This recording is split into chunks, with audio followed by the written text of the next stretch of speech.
The Manitou City Council to order. Let's see. Mr. Grant, would you like to lead us in the Pledge of Allegiance? My pleasure. All stand.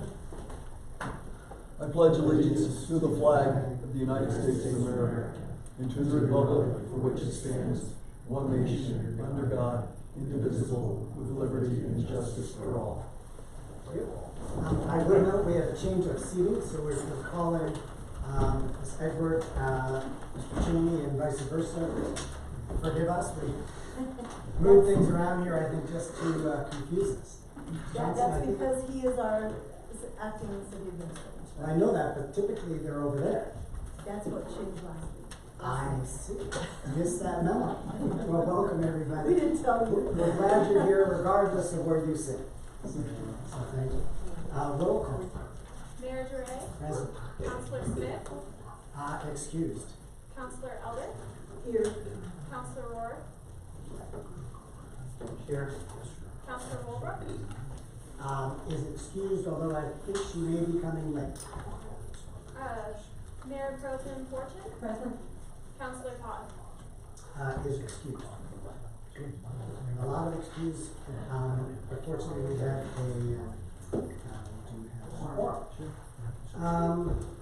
motion. I would entertain a motion to approve the agenda. I move council approve the agenda.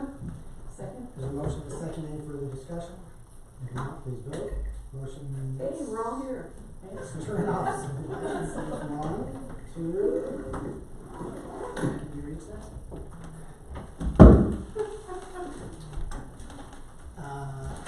Any council? And yours was working. Yes, Motion passes unanimously.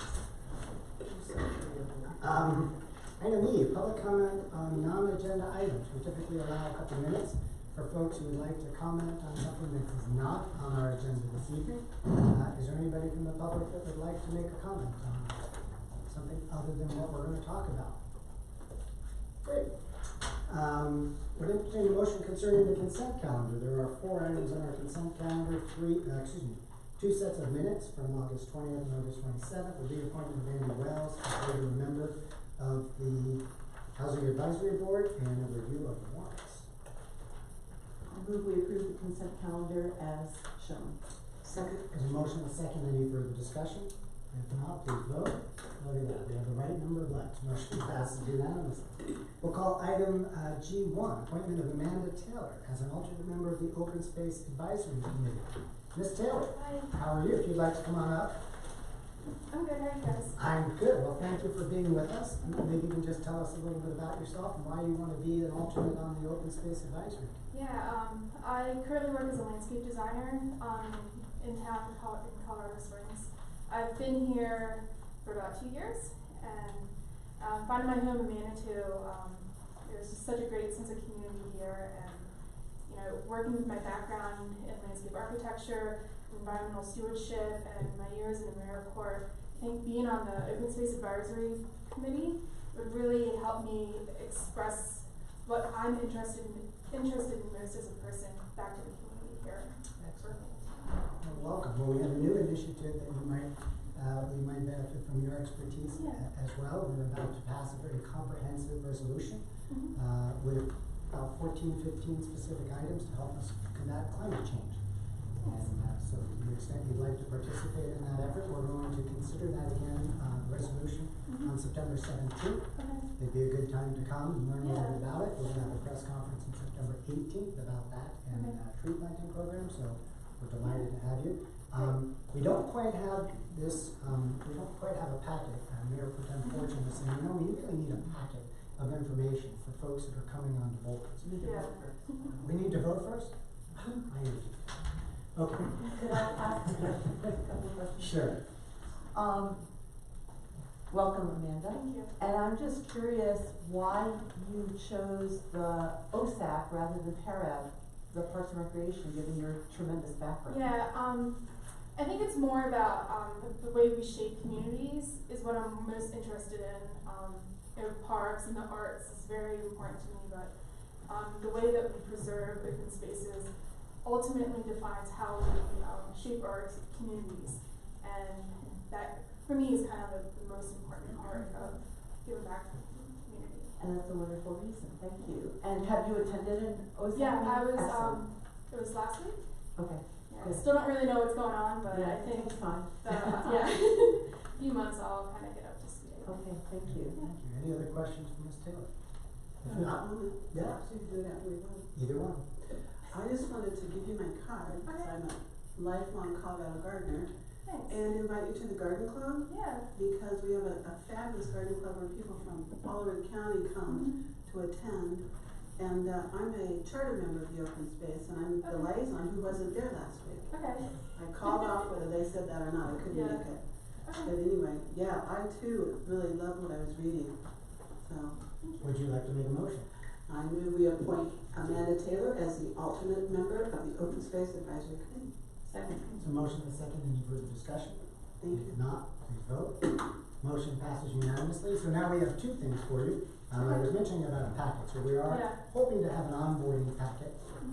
What's that? We're working on that. Which I knew we were working on, but for the moment, we do have some Manitou Springs pins that we give out to folks who make a difference in our community, and you're about to do that.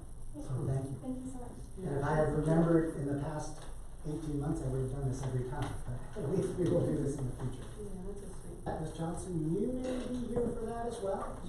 Aaliyah is here Ms. also. Jeremy is here as Can well. Aaliyah join me at the? Absolutely.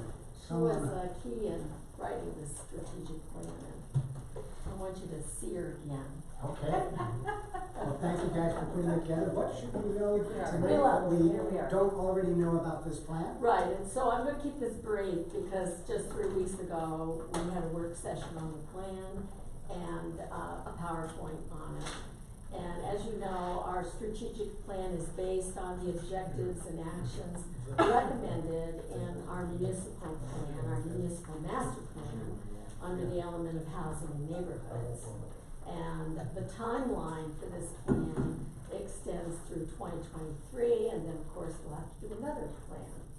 So I wanna compliment City Council on the fact that you have already demonstrated your interest in Manitou Springs housing by the sheer fact that the 2 work groups you have selected for the new community engagement and governance process are for short-term housing and accessory dwelling units.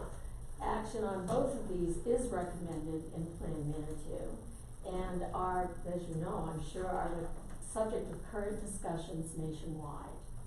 And we thank you for your focus and are excited to evaluate the community input in this engagement process. So that's gonna really help us, gonna push us ahead a little bit. So, and that's because of you, and thank you for that. So the HAB board is looking forward to the adoption of this plan as a formal guideline for other project initiatives. Implementation requires dedicated staff time and a financial commitment from the city. Of course, we'll go for grants, but those of us who've been working in government for a while know that if the city doesn't demonstrate any skin in the game, funding agencies won't be responsive, and that's just a fact. I'm pretty sure you probably all know that. URA Director Jim Reese will be attending our September 9th HAB meeting, and we hope to establish a dialogue to encourage the development of expanded housing options in the URA area, which really our citizens have been asking for since 2014 when they had their open house on that. The tax money that is allocated to the URA is, after all, city money, and council has to say about how these funds are spent, so perhaps in the future I'll ask you for more support regarding that. So, that's my opening comments, and now we welcome any questions you have, and our expert, Aaliyah, might do a better job of answering specifics. Not quite sure than me. expert, but we'll both do the best we can. Just, Ms. Toll, just to let you know, we will be having a conversation with the URA about their next year's budget coming up, so if you wanna keep an eye out, I think that's what you were referring to. For the budget, yeah. For the URA, and so we will be having a conversation about that coming up, and you're more than welcome to weigh in on that. When is that coming up? Is site work. Is it a part of all of the budget discussions, or It's- is it in January? No, it's coming up in September, We October. talked about some different dates, and I'm not sure where it landed. Right now, I think it's October September 24th. Or September 24th is where I have it right. September twenty-fourth. Yeah, at a work session. Oh, But was there desire to move that to the 10th? Is that what I was No. hearing? No? I think I sent you a note back, said Keep 24th the is fine. 24th, okay. But keep an eye on it. That's where you are right It's a now. little sure far will. out, so it may Yeah. move, but I just wanted to give you a heads oh, up, thank you for since you that. had mentioned that. That's Mr. important. Sherman, anything Yeah. you'd like to add? Well, sure. I guess I'd just like to echo Corinne that I'm really excited that we've completed the strategic plan and are going to be moving on to looking at implementing more of the actions that are involved in it. And, you know, we've been working on the strategic plan for a couple of years, and I think one of the things I've learned is that through that process is we have a lot of opportunities, and there's been, you know, I think there's been a lot of creative ideas that have come up from lots of different people that have been involved in looking at how we tackle housing in Manitou. But every time we look at those opportunities, we also identify how many challenges there are with that. And so I think we have a challenge ahead of us, but I don't think it's insurmountable, and I think we can make some real serious progress with the commitment from the city and commitment from the community. We just have to have engagement, we have to have commitment. And, you know, I'd also like to thank planning, Karen, who's not here. Karen put a lot of work into the strategic plan over the past couple of years, so thank you to Karen, and thanks to Kim for getting us over this hurdle to bring it to completion to you guys here today. Well, thank you for putting all of that hard work for staff, volunteers, everybody, appreciate that. Any questions? If not, we entertain a motion concerning the housing strategic plan. I move council approve the housing strategic plan.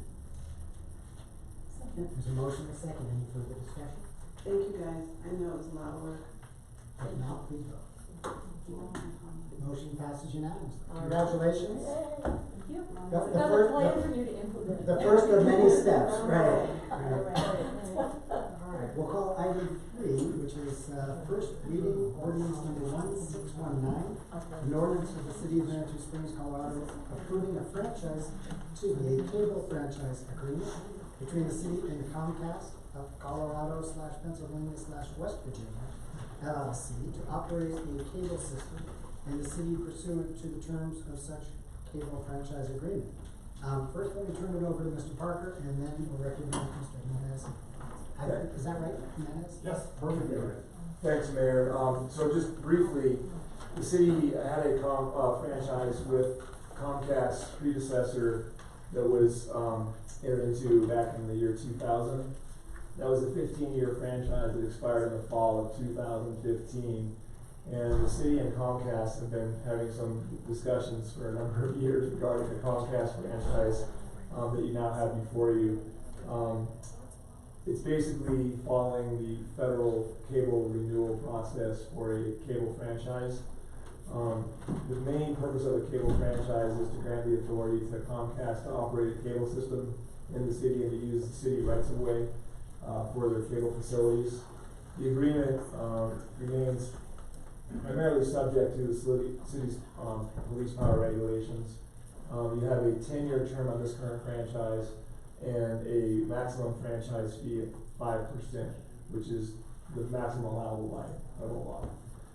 So that is kind of a quick summary of where we're at. We've had a more detailed conversation with City Council in executive session. But if you have any questions, we'd be happy to answer them, or Mr. Jimenez could give you an overview of Comcast. Let me ask you a specific question on paragraph 7.1. Yeah. 7.1 is the franchise fees. It says within 120 days of the effective date, I'm assuming the effective date is of this agreement, the grantee shall begin to pay the franchise fee in the amount of 5%, as you referenced. My question is why we have not been receiving that. I realize we don't have a franchise fee, although a franchise agreement, although I thought we were working month to month, which would have implied that the initial old franchise agreement would have stayed in place and the fees would have been applied. Well, the first I actually heard we weren't getting the franchise fee was actually, I think, today, or 10 days ago, so, or an email today. And I guess I'm not actually perfectly clear on that myself. I believe Comcast has been paying the franchise fee through the beginning of this year. And then Comcast, my understanding from finance is Comcast may have stopped paying at the beginning of this year, but I'm not positive on that. So I haven't had a chance to look through with our finance. And maybe Mr. Ramirez has information on that as well. We can discuss that offline and bring it back to you on second reading if you want to proceed to second reading for more information on that. Yeah, the short of it is that, your assessment of it is correct, we should be paying it, my understanding is that we are, and if we're not, it's a little clarification needed. I do have the amount we paid in 2018 is $58,000. Hold on 1 second, if you wouldn't mind just introducing yourself real quick for the record, please. Apologies, thank you, Mayor. Thank you. Council for being here. My name is Nicholas Jimenez, Director of Government Affairs for Comcast here in Colorado, covering South Metro Denver and Southern Colorado. So I do have the amount we paid in 2018 here as $58,002. It is paid. The current franchise agreement has a schedule for the franchise fee payments to be made annually. The new franchise agreement the city has negotiated has payments quarterly. So if we're operating under the expectation that the payment would have come in quarterly, then there's just an adjustment to be made until we execute this new franchise agreement. Got it, and so that was really my second question is will this be retroactive in the sense that we will get our full 2019 fee, presumably? Yes. Either Absolutely. quarterly or annually, however it might be. Yes. Perfect. Absolutely. Thank you. You're welcome. Okay. Well, my pleasure to be here What else would tonight. you like to tell us? Would love to talk a little bit about the franchise agreement, which Mr. Parker has given a wonderful brief overview of. But I always like to use this as an opportunity to kind of reintroduce Comcast as well, right? It's been 18 or so years since we had a franchise agreement. It was under a previous company. Comcast is a company that's been evolving a lot. I've been with the company for 12 years, actually almost to the day. I think 2 days away. But started as an intern and seen the company grow through acquisition. So I'd like to do this and show the company that Comcast has become. So, are you gonna be driving for me? I can if you want. Sure. If you want me to, whatever works. We'll click through pretty quickly here. I'll leave this with council in case you want to review it later. But when we talk about Comcast, NBC Universal, we're talking about three main companies. Our Comcast brand is the overall corporate brand. Xfinity, NBC Universal, and Sky are the three main brands. We're talking about Xfinity residential products here in the United States, internet, TV, phone, mobile, home security. NBC Universal, of course, the classic cable and broadcast television company combined with film assets and theme parks. And most recently, we acquired Sky, which we lovingly refer to as kind of the Comcast of Europe. Satellite TV combined with high-speed broadband internet.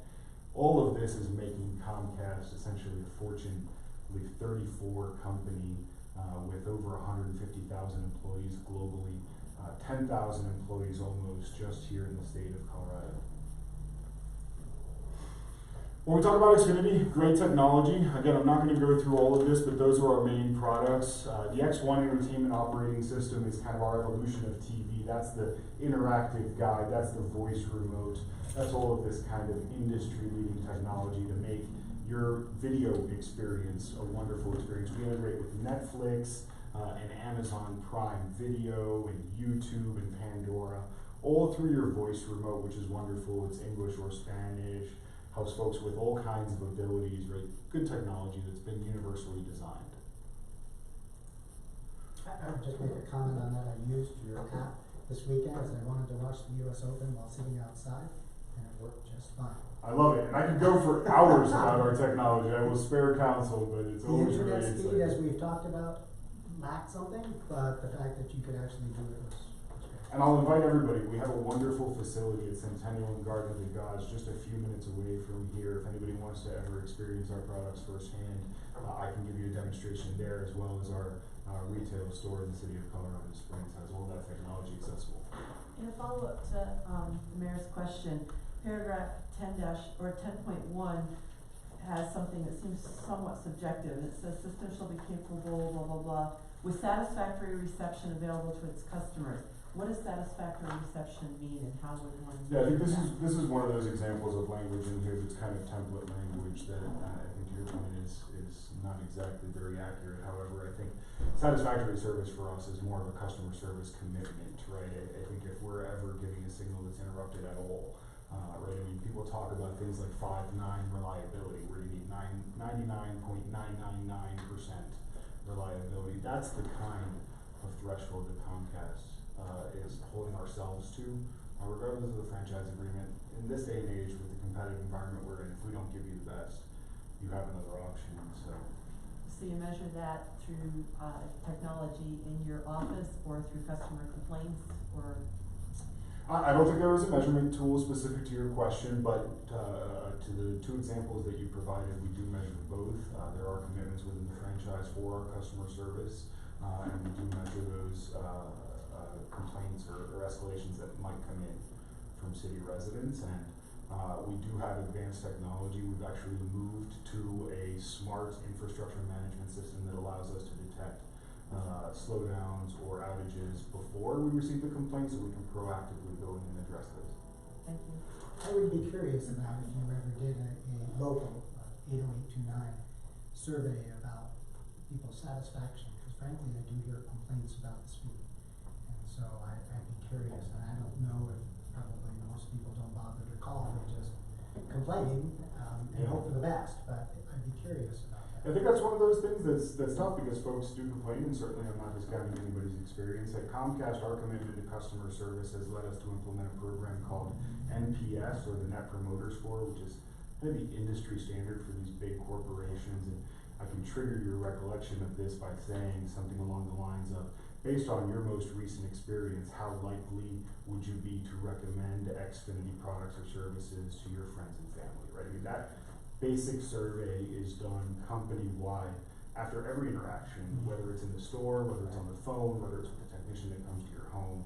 We've made huge strides. That's not to say we've reached what our goal is.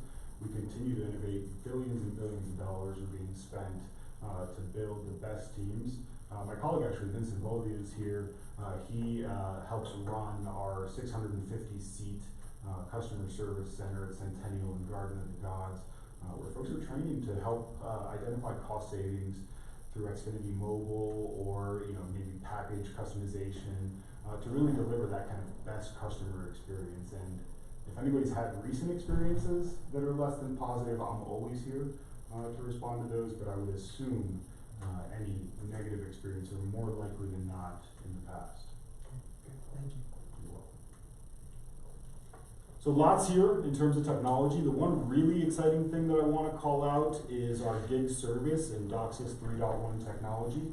100% of our footprint has gig speeds available to all of our customers without any additional construction. So we're able to deliver gig download speeds over our hybrid fiber coax network to all homes that are currently serviced by Comcast in Manitou Springs. Even more exciting, the next generation of DOCSIS is under testing right now and is delivering 10 gig symmetrical speeds. So 10 gig upload and download without digging up a single city street over our hybrid fiber coax network, which is going to allow us to really change the technology in the industry. Other than that, all the apps we were talking about before, really wonderful, allows you to manage your network for internet, allows you to watch TV remotely, and just too much to talk about for here tonight. I guess I gave this slide away a little bit earlier, but transforming our customer experience is our #1 priority at the company. Now, this is all about growth, and one of my favorite topics to talk about for Comcast is how we can be an economic development partner. We think of that as a 3-part solution. Yes, we employ thousands upon thousands of people in the state of Colorado, and that's an economic engine. Yes, we provide the fiber infrastructure that powers businesses throughout the state, and that creates an economic impact. We also are big fans of supporting the lowest tier of our digital economy, the folks that aren't currently connected. So we have a program called Internet Essentials, I'll talk about it in a little bit. It offers low-cost internet to low-income households. And so that's the way I like to talk about Comcast as an economic development partner. We hire your citizens, we power your businesses, and we help those who can't afford to get to the internet get connected. Lots of investments in our community. The most important ones there, 300,000 Coloradans have been connected through Internet Essentials. We just released that number recently. It's incredible. And 6,000 Comcast volunteers in Comcast Cares Day projects all over the state. So a little bit about market development here. We have some great partners, or I have some great partners on the Comcast business team that help with all sorts of business connection needs. And so my favorite thing to talk about here is just if you have business needs, if you have a big project coming online, if you have somebody moving in, if you want to attract somebody to come in, if there's a question about internet speed or capacity or anything like that, you want to be a part of this conversation. We have what we call pro-build money that we can proactively develop where there isn't a customer yet when we know that there's going to be an opportunity in the future. This is a little bit of a nerdy slide, but diverse network is something that can't be overstated enough. At Comcast, our network security and reliability, to our earlier conversation, is of paramount importance. So we've created a redundant network, nationwide network. We're actually in the process of implementing tertiary redundancy. My favorite phrase to say essentially means we have 3 diverse fiber routes that go across the entire country and connect back to the transatlantic cable in New York City. So that allows us to overcome construction mishaps or anything else that might get us offline, which has happened and is unavoidable, right? But if you have this kind of network, you're really talking about one of the most robust and resilient networks in the entire world, if not the most robust and resilient network in the entire world. Fun fact, largest converged IP network in the country. That should be private IP network. The US government is bigger, and China are bigger. Those are the only 2 IP networks in the world bigger than Comcast IP network. So very important for us to keep that safe. Smart City. This is a subsidiary of Comcast called Machine Q.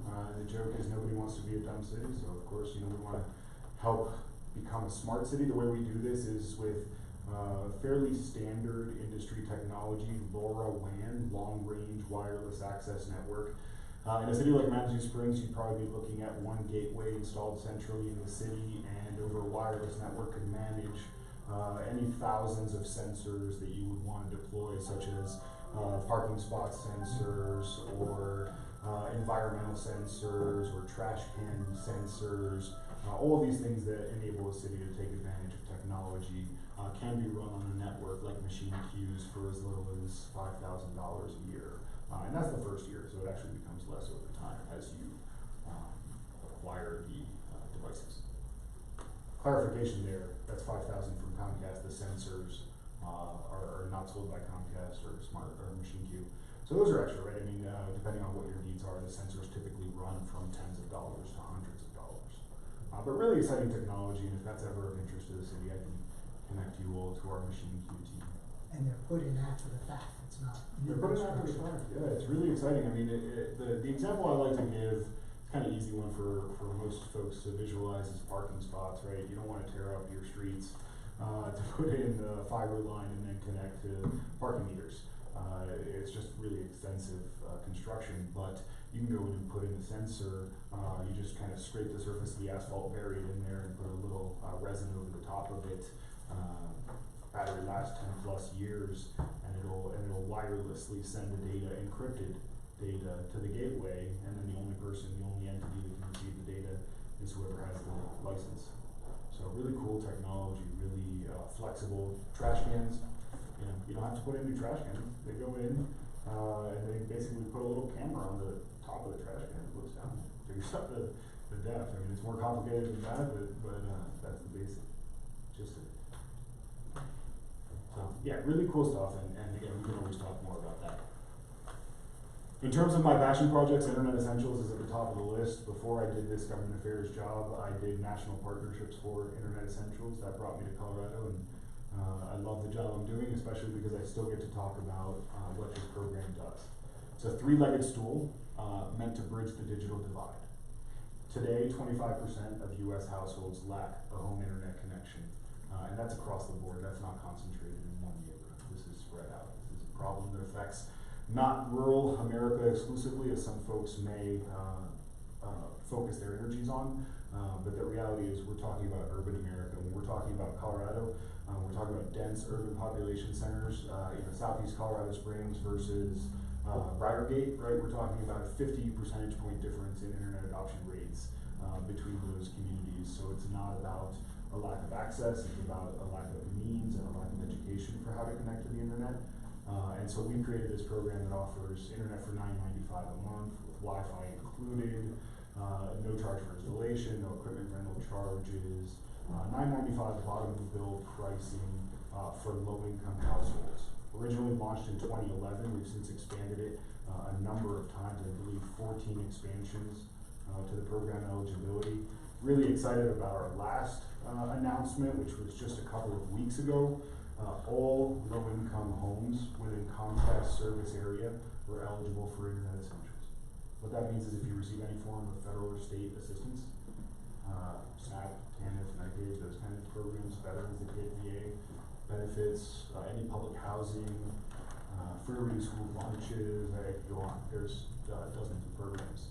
All of those will qualify you for Internet Essentials. We even have expedited approval programs where if your child goes to a Title I school, meaning 40% or more of those kids receive those programs, then 100% of those families qualify.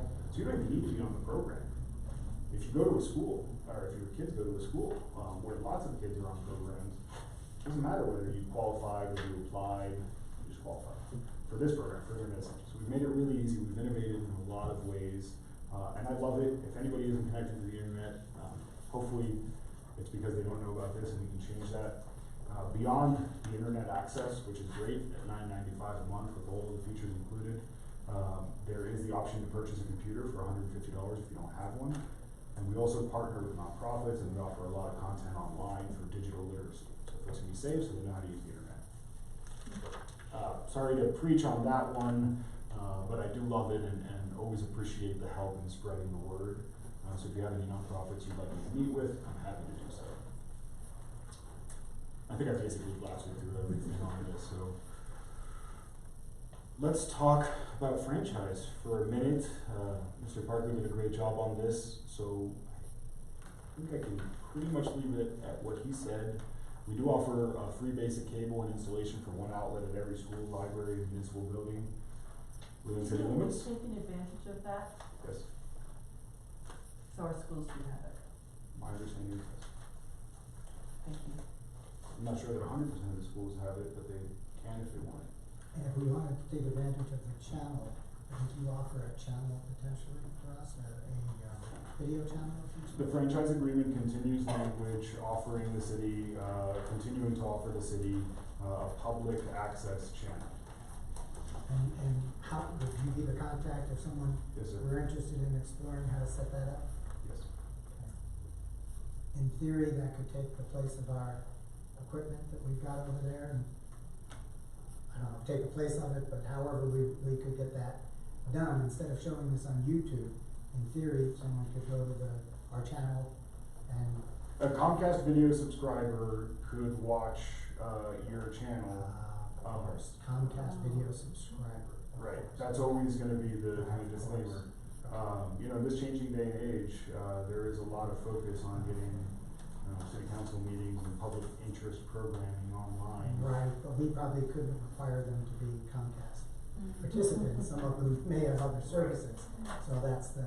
Right, I think it's mostly about offering options. I think it's a good, probably the best practice to offer it online. I think that's where you reach the most folks.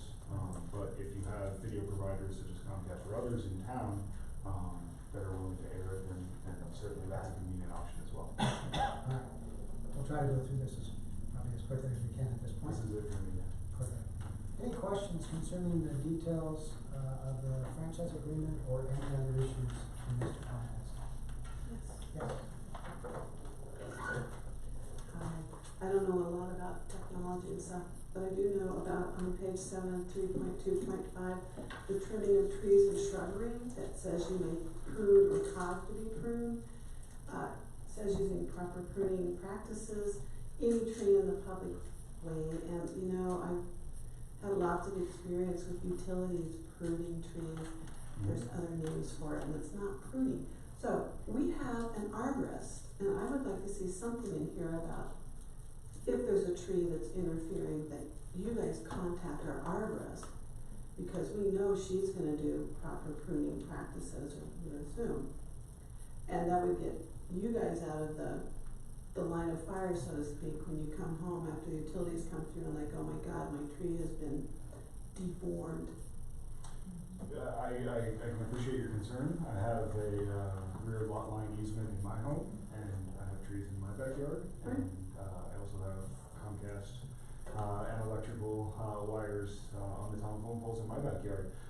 We do have an agreement with Colorado Springs Utilities around pole access, and my understanding, though I would have to double check, is that the majority of the poles that we're on in Manitou Springs are CSU poles. They are. And so I think primary trimming would always be done by CSU. I don't know, we're lower on the line anyway. They're awful. I don't know that we would be doing much trimming. I can certainly revisit with my construction team, but I think the short of it is I don't know that we do much trimming in Manitou. Well, okay, I'm just reading your contract, and that's what it says. So this CSU is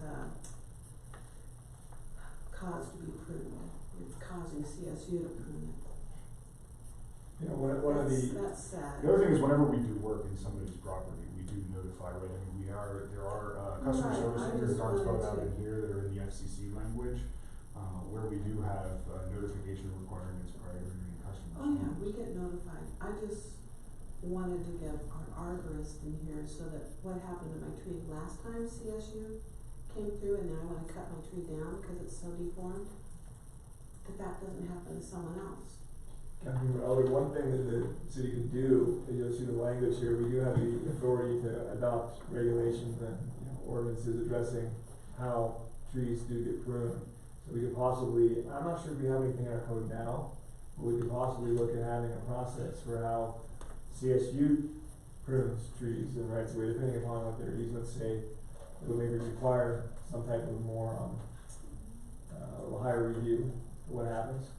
So we do that via our police power, versus through the contract. Okay, I think that would be great, because I actually talked to these guys and asked them about drop crotch pruning and oh yeah, we know all about it. And I came back and they didn't know jack about it. Sorry, Mr. Elder. They didn't know anything about it. And there was probably a contract that they were talking about. Yeah, it's, we know who they are. So maybe something to perhaps look at some point down the road. Yes, I'd love that. Okay, any other questions? I do for Mr. Parker. Okay. Now, Tom? Yep. So we were a little delayed back in the day on getting this renewed, and so we couldn't go through a formal process. But now that we have this, or once we have this agreement in place, when it comes up for renewal next time, we would be able to do a more formal process. That's correct. Providing We don't miss any deadlines. So that brings a question to Mr. Cheney. I imagine in 2012, we're going through a bit of a upheaval with maybe Mr. Benson leaving and before Mr. Wells got hired and just slipped through the cracks. How do we prevent that from happening again? Because in 10 years, it could certainly be a similar situation. Well, we're working on that, and you're right, it just fell through the cracks, is what happened. There's two ways to do it. I could jump in. One way is Comcast has an obligation under the federal law to provide notice to the city of renewal, which they did. And then somehow the letter that the city got didn't appear until several years later. I'm not sure how that happened, but you know, so I think something happened with delivery of mail processing within the city itself. So Comcast right now has the obligation to do that. Secondly, the city should probably have some internal calendaring system, a calendar, these types of things. And my law firm can do that as well, assuming we're still your city attorney in 10 more years. But you know, there's probably several checks and balances for making sure it doesn't happen like last time. So this shouldn't happen again. And we'll continue to look on how to prevent that in the future. Yeah, this is, just one of many things that come up that need renewal or need to be looked at before a certain date. Just one more thing. I've got a list. Xavier is working on that as well, so we'll attack it from a number of different areas and hopefully get it out. I think Mr. Parker made this point earlier, but to kind of emphasize it again, is that we, regardless of whether the franchise term had expired, continued under federal regulations, federal law, to meet all of our obligations under the existing contract. So essentially what happens is it converts into a month-to-month contract with the same terms. Any other questions? If not, we entertain a motion concerning ordinance number 1619.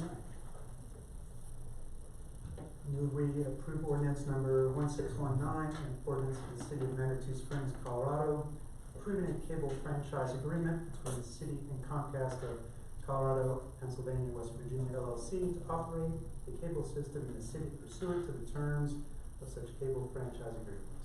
Second. There's a motion and a second. Any further discussion? If not, please vote.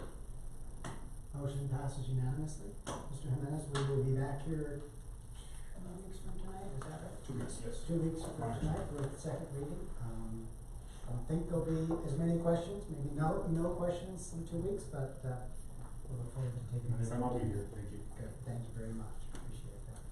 We'll call item G4, step payment plan for police officers. Chief? Good evening, council. Kind of as a follow-up to our... If you wouldn't mind just introducing yourself for the record, we know who you Oh, are. sorry. Joe Bryster, Chief of Police. Good evening. Part of my assessment and direction from council last time was to let's get the wheels in motion and start what we can. One of my recommendation was to attempt to gain some type of parity and consistency with other law enforcement agencies in the state, and one of those was an incremental step plan for officers for their pay. I proposed, or I typed up a promotional and transfer policy. There was an existing one, and what you got in red was the changes to that policy. I'll answer questions on that, but I just wanted to touch on a couple things. First off, obviously the pay compensation study that the city has, and I'll just speak to patrol officers, not the sergeants, has a range of $54,238 to $75,950. And what I am proposing is that all officers hired will be hired at the 25th percentile. Upon completion of their first year, will go to the 37th percentile. Upon completion of their third year, will go to the 50th percentile. So, well, let me rephrase that. At the start of their third year, they would be working at the 50th percentile. Chief, one quick question. Yes. Pardon my ignorance. The 25th percentile is taken off of the high number that you gave us, of the range? No, the 25th percentile would be 59,660. It's annotated on the classification range within that most recent compensation study that was adopted. They list out the minimum, 25, 50, 75, and maximum. I see the 25, I see that. I just wasn't sure about where the dollar amount comes from. We don't have it here. Okay, right, I didn't think so, but I was trying to use the numbers you gave us, cause you gave us a range. Okay. And to come up with the 25th percentile, you do what of that, taking that range? Well, basically if you would just take the maximum allowed, which is the 75,950, Right. subtract the 54,236. Okay. That difference, then you just divide that out by 100 for whatever percent. So to go from the minimum to the 50th percentile, it would be half of the difference between 100 and the minimum. I get it. And And the that's 25 obviously is a quarter of the difference between that. Yes, sir. Thank you, that's Yes. what I couldn't quite figure Okay. out. So what I am proposing is that they start their first year at the 25th percentile. At completion of their the first year, completing the FTO program, they would move to the 37th percentile, which would put them at 62,371. And then upon completion of their second year, when they become a full-fledged police officer status, they would go to 65, just a little bit north of 65,000. In conversations, I think the city should look to try and retain tenure.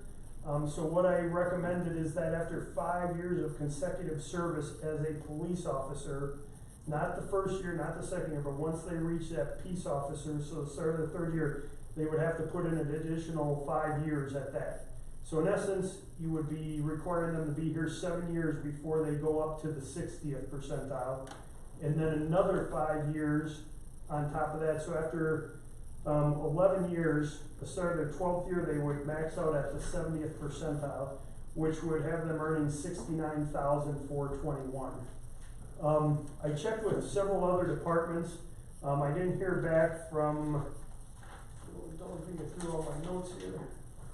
As of today, I did not hear back from Alamosa, Sterling, or Fort Morgan. I tried to pick agencies up along the Front Range as far as out on the eastern plains. Typically, people who live on the western slope don't come over to this side of the Rocky Mountains for employment. Not to say they won't, they just typically don't. Anyways, the town of Erie, Colorado, which has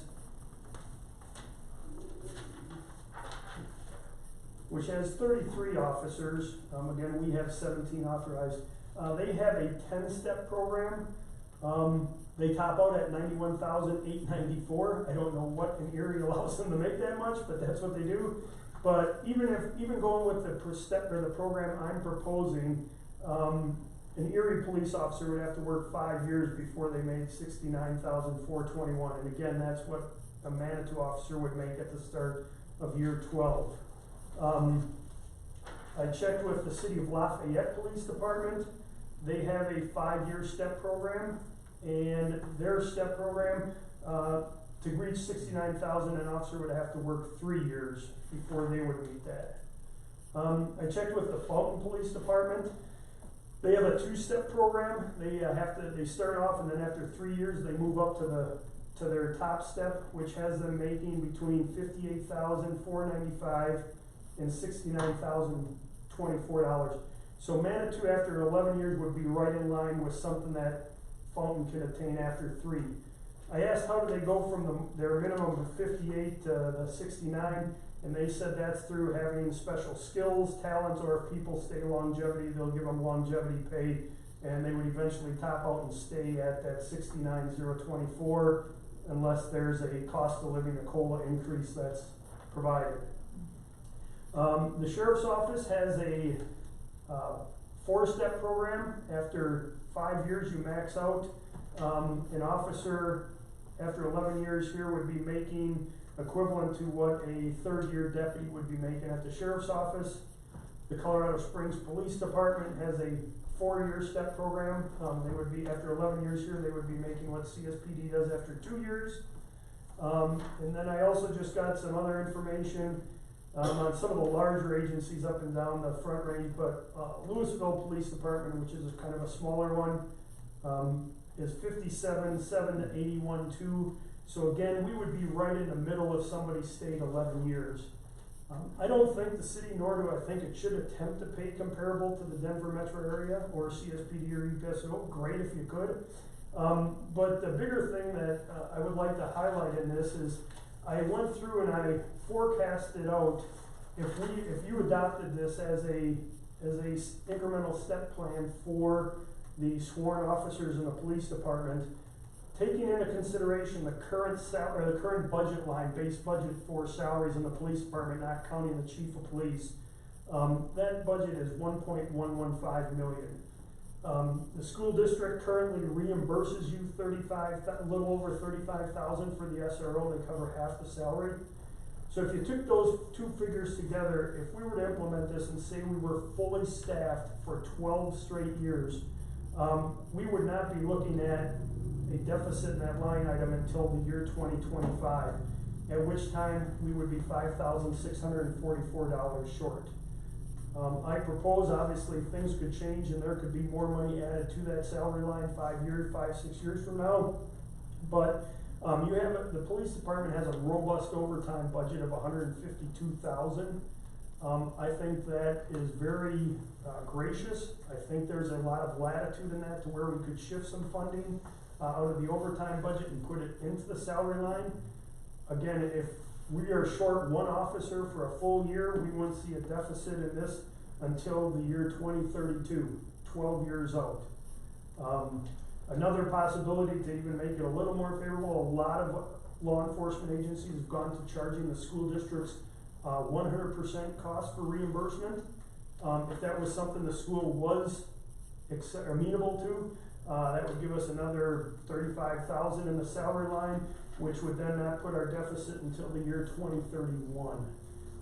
So I think the budget can accommodate it. I don't think it's gonna be a financial hardship for the city for at least the next 12 years. And again, I anticipate that there'll be some movement fluctuation, which will allow for that to cover, if the council so approved to move forward with this step plan. Wanted to make it short and sweet. My wife was on me last time that I went over my hours, so I wanted to make sure I hit my 30 minutes today, but I'd certainly entertain any questions or concerns that you had. Questions? I do have a couple of questions. One is, have you staffed this with our HR folks, and are they fully on board with this this is a significant policy change from what currently exists? You've made a strong financial case for it, but is HR on board with it? Yes, I did talk to Sarah, and she's fully in support of it. I've talked to both the city administrator, the deputy city administrator, who are supportive of it, and I've spent more time than Becca probably wants to spend with me, and she doesn't feel that there'll be a hardship on the budget or the police department's budget. And I do have a question from Councilman Smith, and I'll leave it to you. We need to make sure that if an officer is already in a pay class that's higher than their tenure, they would be redlined until such time they attain the time on the job that is required. Is that, I'm not sure I totally understand that, but I was hoping you would. Yes, and thank you for bringing that up. That's something I neglected to mention with this policy change. Right now, the police department has every officer is at the PS2 pay grade, with the exception of the detective and the school resource officer, which are two vacant positions. The detective's vacant, the school resource officer is Officer Mark Gillis. In this policy, my recommendation is to do away with that PS3 or PS4 pay grade, the PS3 pay grade that the detective and school resource officer are in.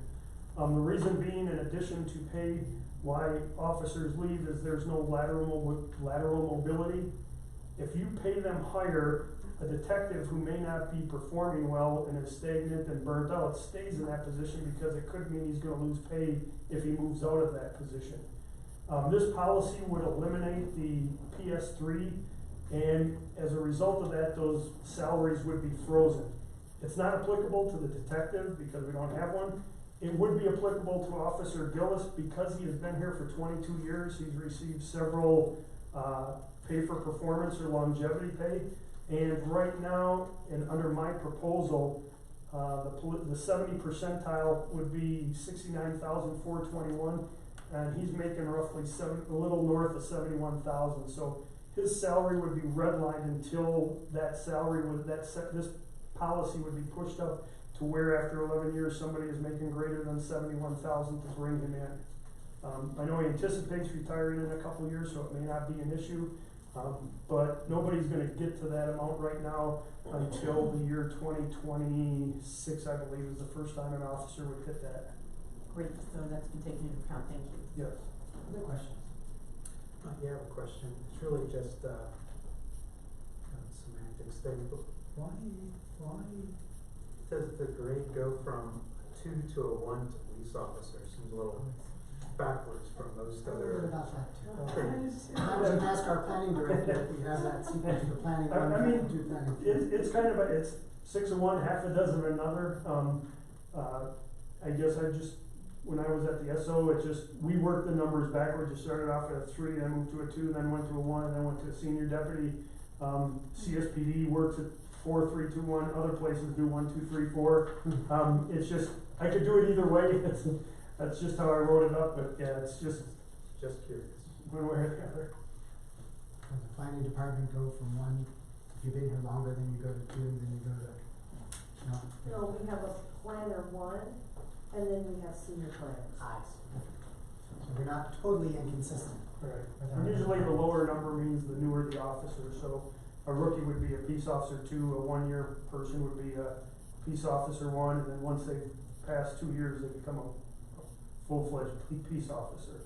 And then the incremental steps of consecutive 5 years. And I put that in there too, so the city, I put it in the policy that if somebody leaves the city and returns, they would be given credit for those years of service. So in other words, if somebody had 5 years and left and came back 2 years later, we would start them as a police officer. They wouldn't have to start at the bottom. But we wouldn't give them consideration for those consecutive years to get that 60 percentile until they did 5 consecutive years again as a police officer. So that's a great segue to my question, which is if someone comes to us with 5 years' experience from another department versus the person that comes back to us having had 5 years' experience with our department, the one that comes from an outside department doesn't get that credit. Could you explain why the difference? If somebody came from an outside agency with 2 years or more, we would start them as a police officer 1, and then they would have to do at least 1 year of their FTO and their training to make sure that they are a good fit and they pass their training program with us, at which time they would go to a police officer. So they do get some credit. They get, instead of coming in as a 2, they come in as a 1. Okay. But regardless of whatever we bring, however many years, if somebody retired with Colorado Springs and came here after 25 years there, we would start them at that 2, but they would still, then after a year, they would go to a police officer, but then they would still have to do 5 consecutive years here before they, because I think you want to reward tenure with this organization or longevity with this organization, as opposed to saying, well, because you did 25 years somewhere else, we'll give you the 70th percentile, which anyone else working here would have to do 12 years to attain. So is what you just explained the same way that someone would be handled if someone were here for 2 years, left, and then came back? They would be treated the same way as someone who came in from the sheriff's office with 2 years? Or not quite? Not quite. The policy is written so that if an officer comes to this agency with at least 2 years, we will start him as a peace officer 1. He doesn't have to be a patrol or a police officer 2. If somebody returns from Manitou Springs that had worked here 5 years previously, we would start them as a police officer. They wouldn't have the 1, they wouldn't have the 2 or the 1. They would be a police officer. But they could not move to the 60th percentile until they did 5 consecutive years with Manitou Springs. And the difference of favoring the one that had been here before is presumably you know that person if you're willing to hire them back. Correct. You've got that experience. Correct. It's annotated as a lateral transfer as somebody from a different agency, and this would be a return, and then that situation with a returning officer is referred to as a returning officer. I think that answers my question. Thank you. Any other questions? I did have, go ahead. You sure? I have one other question for you. The other question was, there's a reference here about, in 10.04.7.1, and further specifications, and I can't remember what it is, further specifications on file with human resources. My question is why we couldn't just put those specifications right in here, as opposed to making someone go someplace else to find out what these specifications were. Was that in the And policy? that's in, promotional specifications. So 100. Oh, okay. Yes, sir. It refers them to another document as opposed to just listing what those are. That was part of the existing policy. I see that. So I didn't touch it, and I haven't even looked at it yet to see what it was. So I mean, I could put those in there, but that was part of the policy as existed prior to me going in and editing and put it in there what I was. So I would ask that you take a look at that. I'm wondering whether there's even anything in there. Okay. And whether it's just a holdover that just doesn't need to be there. I'll do that, sir. It just seemed to be an extra step if someone wanted to look at that, because I don't know where they'd find our human resource policies online or otherwise. Yeah, I haven't had a chance to delve into the promotional process other than there didn't appear to be a written one. And so that's why I thought maybe they were just going off whatever the city had in the HR one, but I will check into that. If you could, that'd be Yes, sir. Yes, so I find it interesting that after 10 years, you essentially don't get a raise. What's the idea behind moving up to sergeant in order to get an increase in salary? If somebody wanted to be here 25, 30 years as just a peace officer and not take on the added responsibility and seemingly not have an opportunity to max out their range. Well, sir, I'm willing to go further. I wasn't certain as to how big of a bite at the apple the council was ready to take. If I were to forecast that out and say, okay, we've got one 5 years, be a police officer for 5 years, you'll go up, be another 5, you'll go up, be another 5, you'll go up, be another 5, you'll go up. And if we did it in 10% increments, that would be 90% when they retired with a career of, let's say, 20 plus years. As it stands right now, without knowing what the economy would be like 20, 25 years out, I don't know what the feasibility of that would be. I know this council has kind of leaned towards a pay for performance / merit pay type proposal or pay increases if funding's available. Another council could come in and say, you know what, we're gonna just look at it wholly and just, if the money's there, give all employees 3%, at which time that would push this compensation study as well. A lot of variables there, but I'd certainly be willing to carry it out further, if that's something you'd like to commit to the policy. It's just, the further I went out, I initially had it at 75 percentile, which may put it just a little over 70,000. But again, that deficit number keeps growing without me having a hard and concrete basis to say we can cover it through this process or through this process. So I scaled it back to the 70% after I've gotten some data from other agencies of similar size. So Manitou Springs would be comparable. But I guess in hopes that you would approve this tonight when I walk out of here with a bounce in my step, I just said, look, let's just go 70, and then maybe that's something that we could look down the road, or the new chief could further explore or find. I just wanted to be, even though I'm only here for a few months, I just wanted to be, exercise fiduciary responsibility with the budget and not say, well, it isn't going to affect us for 25 more years, but I don't want to saddle a council with having to come up with another $150,000 or $200,000 for officers. Yeah, but there's policy and there's whatever happens in real life. Correct. So just because you have this policy, it might only affect 1 or 2 people. That's But if you have 2 sergeant positions and they decide they're happy and don't want to go anywhere, and you have a peace officer who's happy and doesn't want to go anywhere, but has no opportunity to go to sergeant because those people are camped out, then this seems to kind of force them out. Just from a policy perspective, forget the budget perspective or how many people will actually affect in real life. Yes, and I certainly understand what you're saying, and so you don't get that stagnation effect. I certainly understand. I'd be willing to carry that out, because I would agree, I don't think it's gonna be very applicable for beyond 15, 20 years. It could be, but that's my ultimate goal, is to, I would love that to be the problem, come back in 20 years from now and they say, boy, Bryce, you really locked us into something that's a bucket of worms right now. You know, if you can keep your officers from the minute you hire them until the time they retire, that's a boon for the city, because the money you're throwing away with the training and then they pack up and leave somewhere else is extremely detrimental to the city.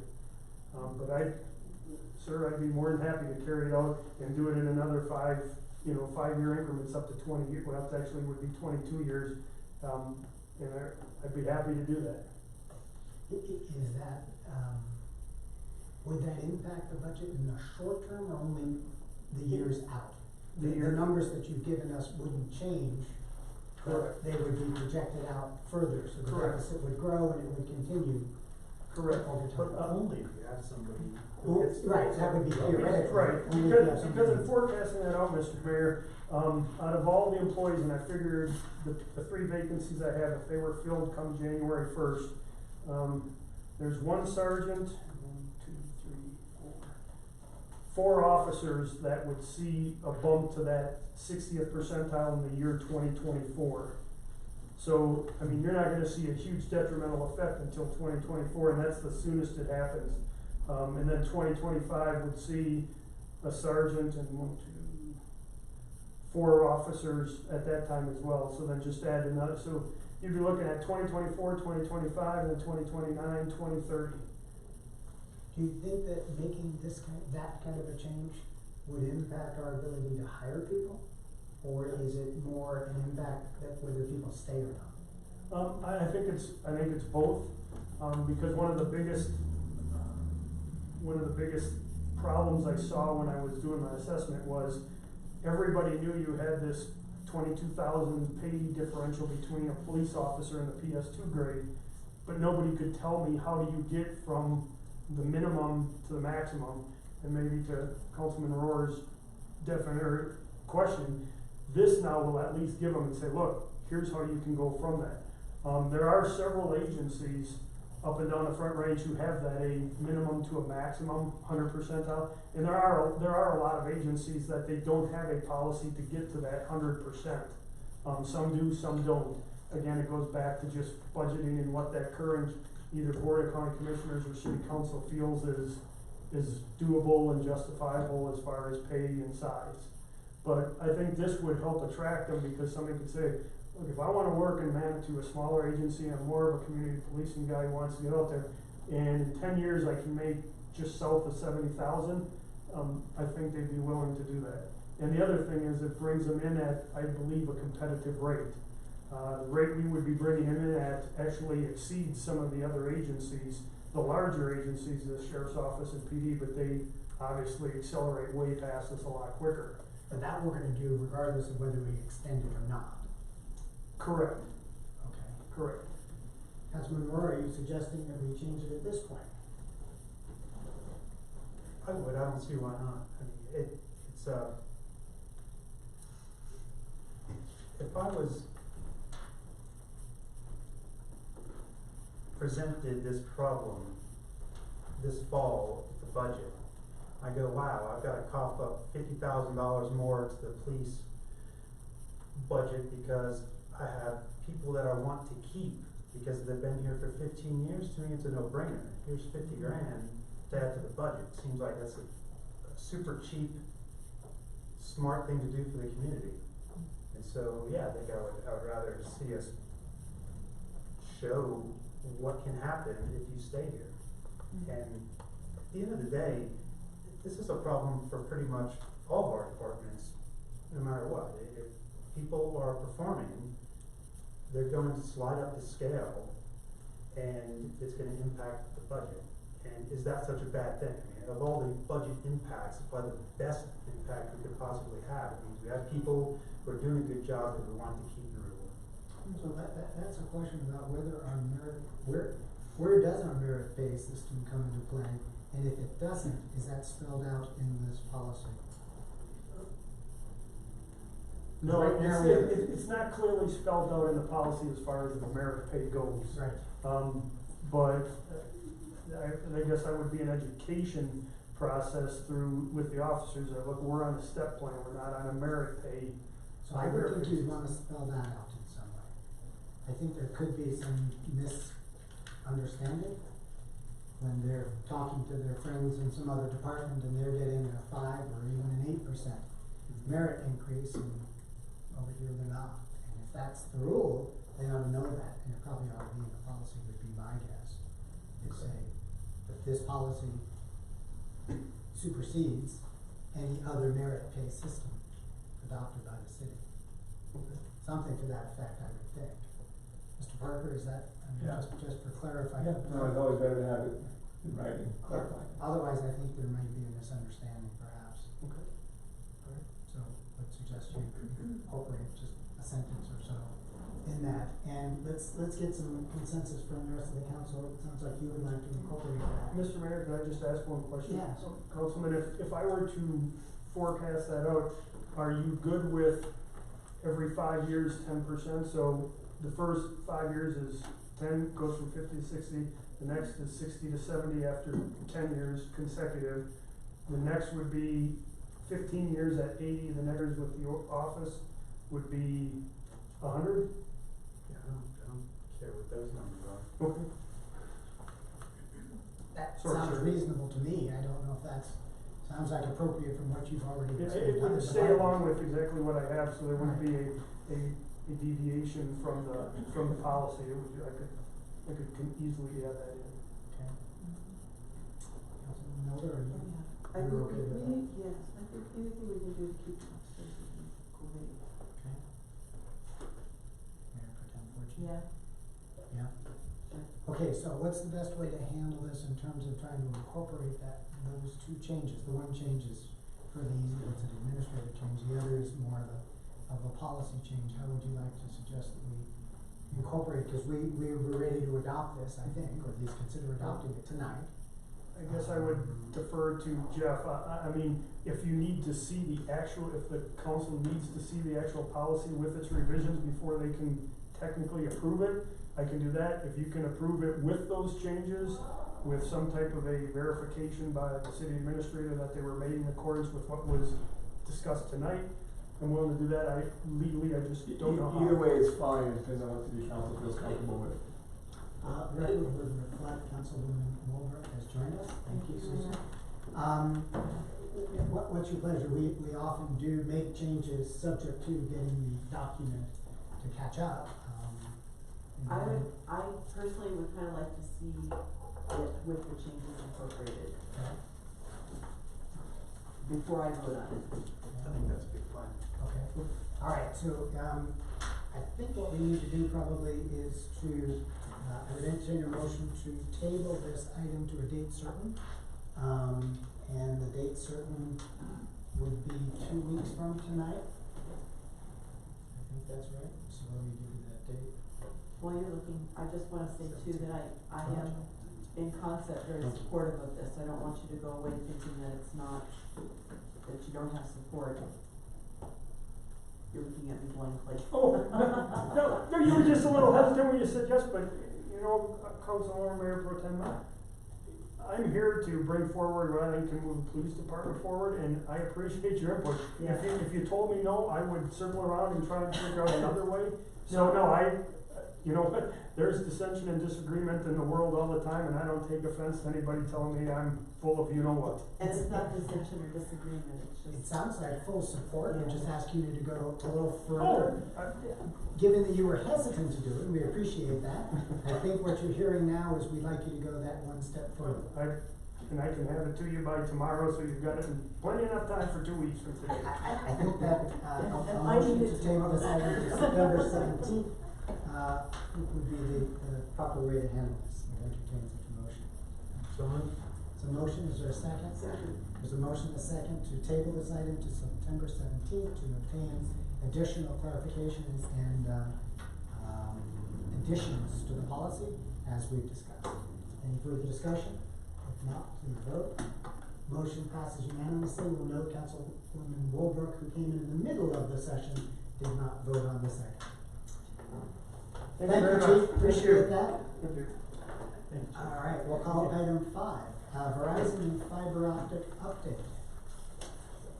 Mr. Merrick.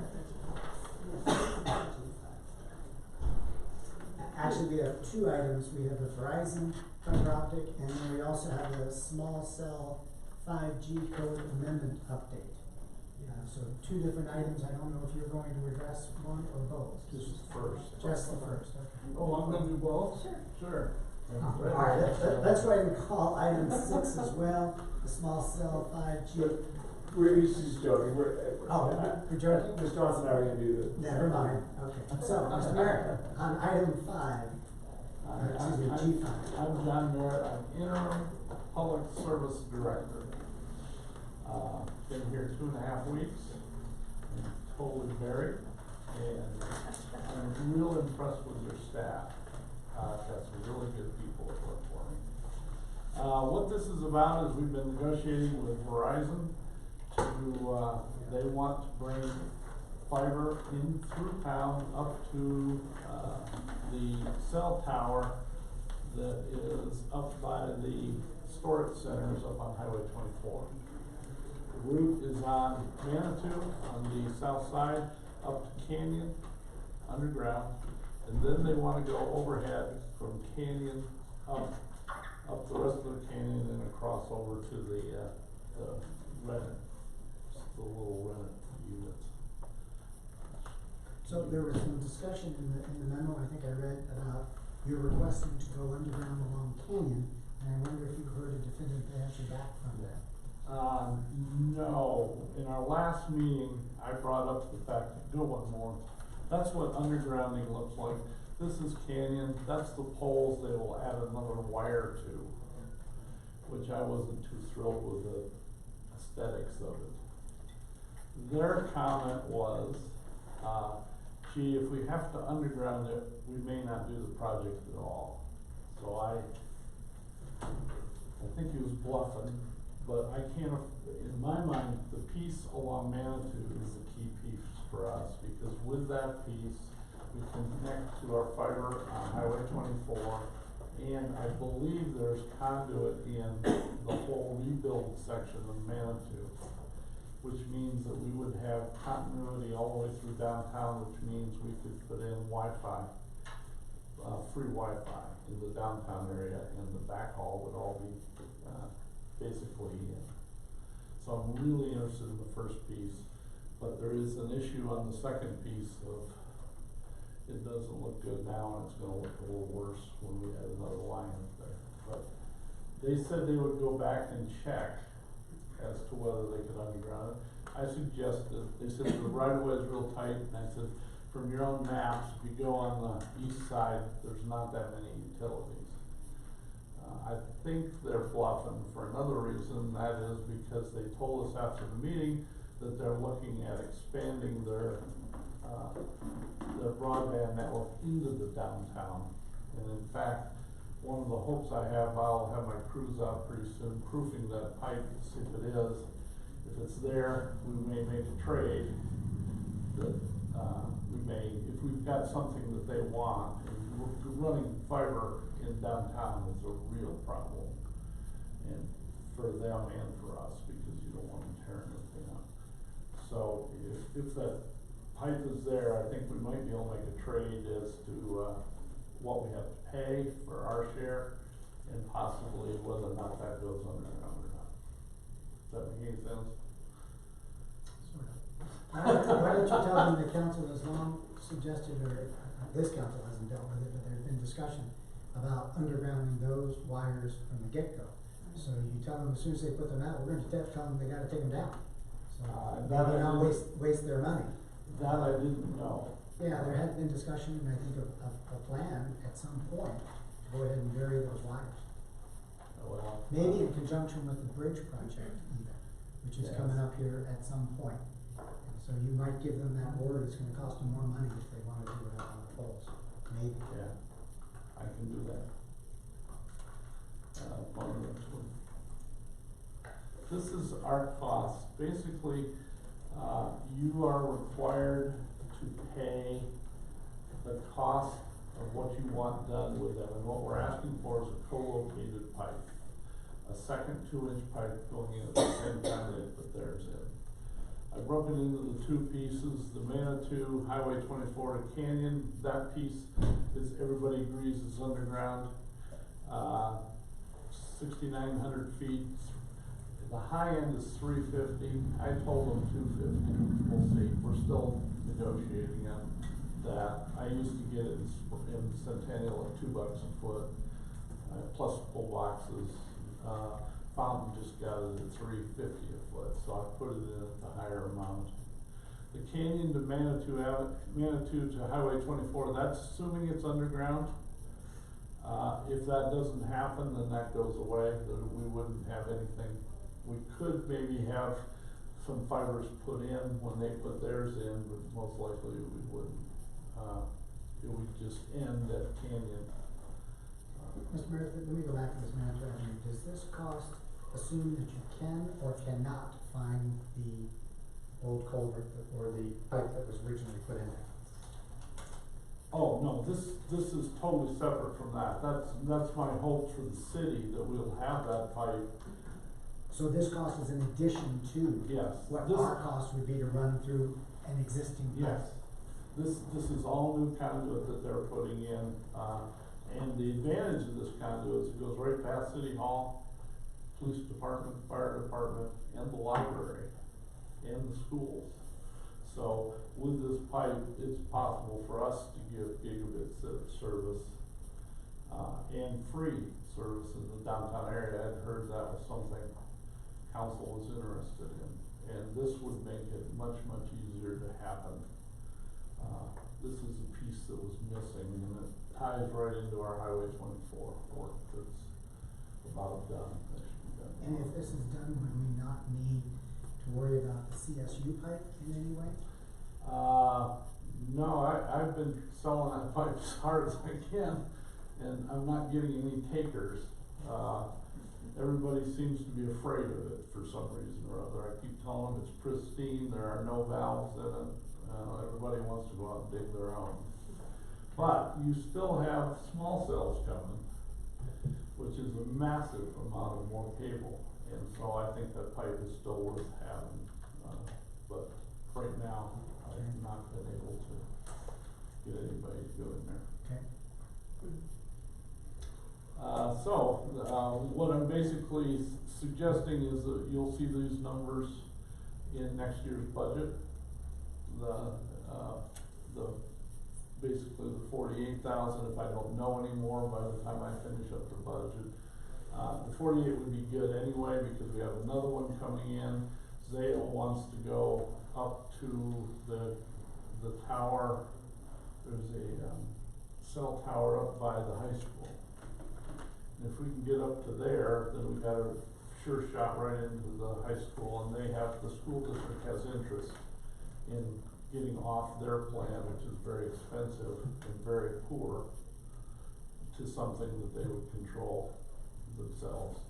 It's possible that they could actually run the backbone for all of us, or work some deal out of it. So I'm gonna want some money down the road too, so, one way or the other, the 48 will get well spent. Any other questions for Mr. Merritt? A couple. Yes. So when do you estimate free public Wi-Fi downtown to be available? And once it's available, who manages that? Let me answer the first one first. We will have fiber in Highway 24 all the way to downtown this fall. Assuming this goes through, or independent of that? Independent of this. Okay. And that comes down the off-ramp on Manitou and Highway 24. This picks up at the same point and comes down Manitou. Verizon is now saying they're gonna do it in the spring. Okay, and assuming we blow out the pipes and find that there's connection all the way in, there would need to be fiber put into that, and it would be a project that we would have to bring forward, but it would be one that wouldn't take a whole lot of time, because all the hard work would be done. If the downtown conduits aren't in any shape, then there's another discussion on how we get through downtown. But we don't have to go all the way through. These systems work that you go to one spot, and then they're wireless between them. And some of these units are as low price as $100 a unit out there. And so I want to put them on the streetlights, so that you don't have to do new poles or any of that kind of stuff. You just put them in the streetlights. So, in order to have free Wi-Fi downtown, does it require the small cell as well? It requires, we found a system called Ubiquity, I think that's how it's pronounced. And basically they make a unit that fits right in the head of the street light that basically creates the hotspots. It can also tell you what your street light's doing. You can do power things with the streetlights and all that if you want to. I don't think it's worth the effort to do it, but So a year from now, would free Wi-Fi be available downtown? if you guys fund it, maybe late this time next year we could, but I would probably guess probably the year after, So possibly 2021. yeah. Okay, and then the second question is who manages that Wi-Fi? That could be that's a whole nother discussion. It could be done by you folks, could be done by the school. If you're only doing your own public buildings, it could be, it's a fairly straightforward system. You could hire somebody to come in and do it, or you can contract it out to a ISP to do it.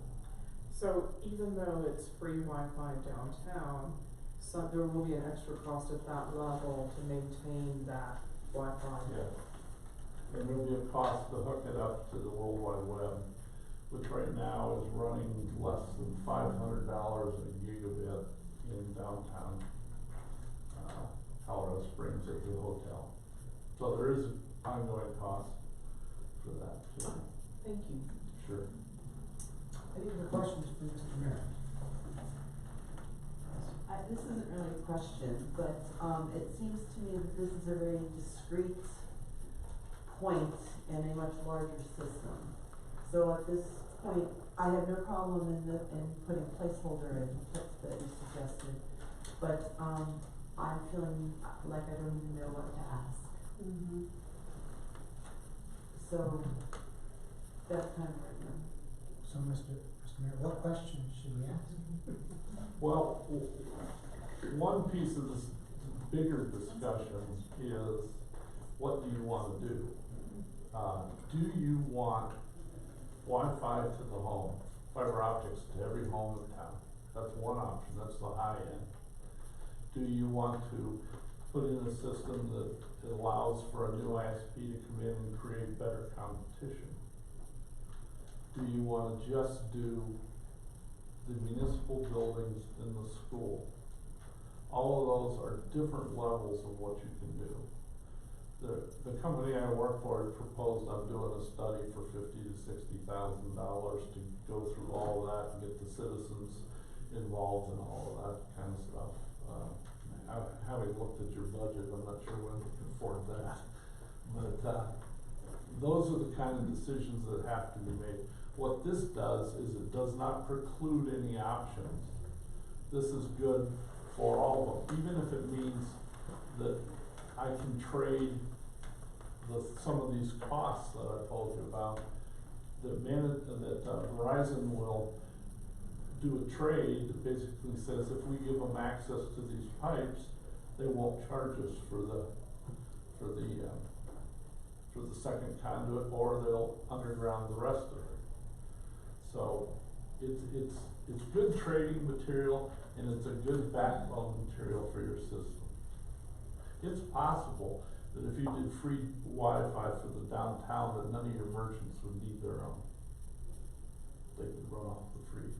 So I guess that's what I'm missing, is kind of pros and cons of all of this. Again, this was a very discrete presentation. It seems like you're only asking for us to put a placeholder of $48,000 in the budget. And this is a part of a much larger discussion. Yeah. It's just they came, in fact, this has been sitting for the best part of a year.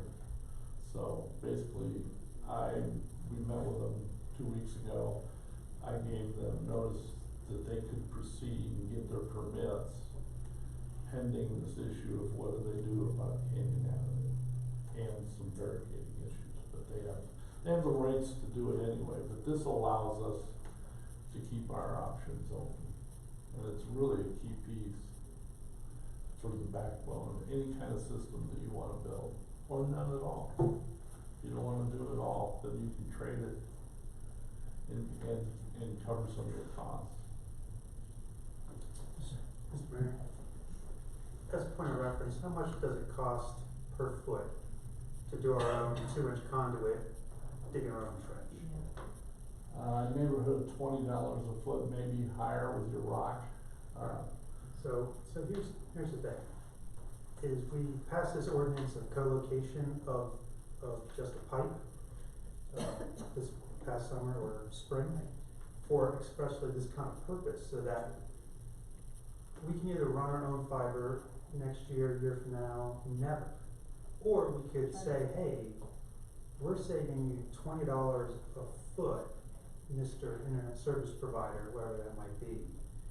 You can use our conduit to run your fiber. In exchange, we want X. So we're kind of pre-spending $50,000 or $35,000 depending on what happens. But it gives us a pipe from Manitou Avenue on Highway 24 all the way to downtown where you have empty pipe waiting for some usage, basically. And that's certainly what I'm looking for, is those sorts of costs, because we have made a number of decisions over the past year or so Yes.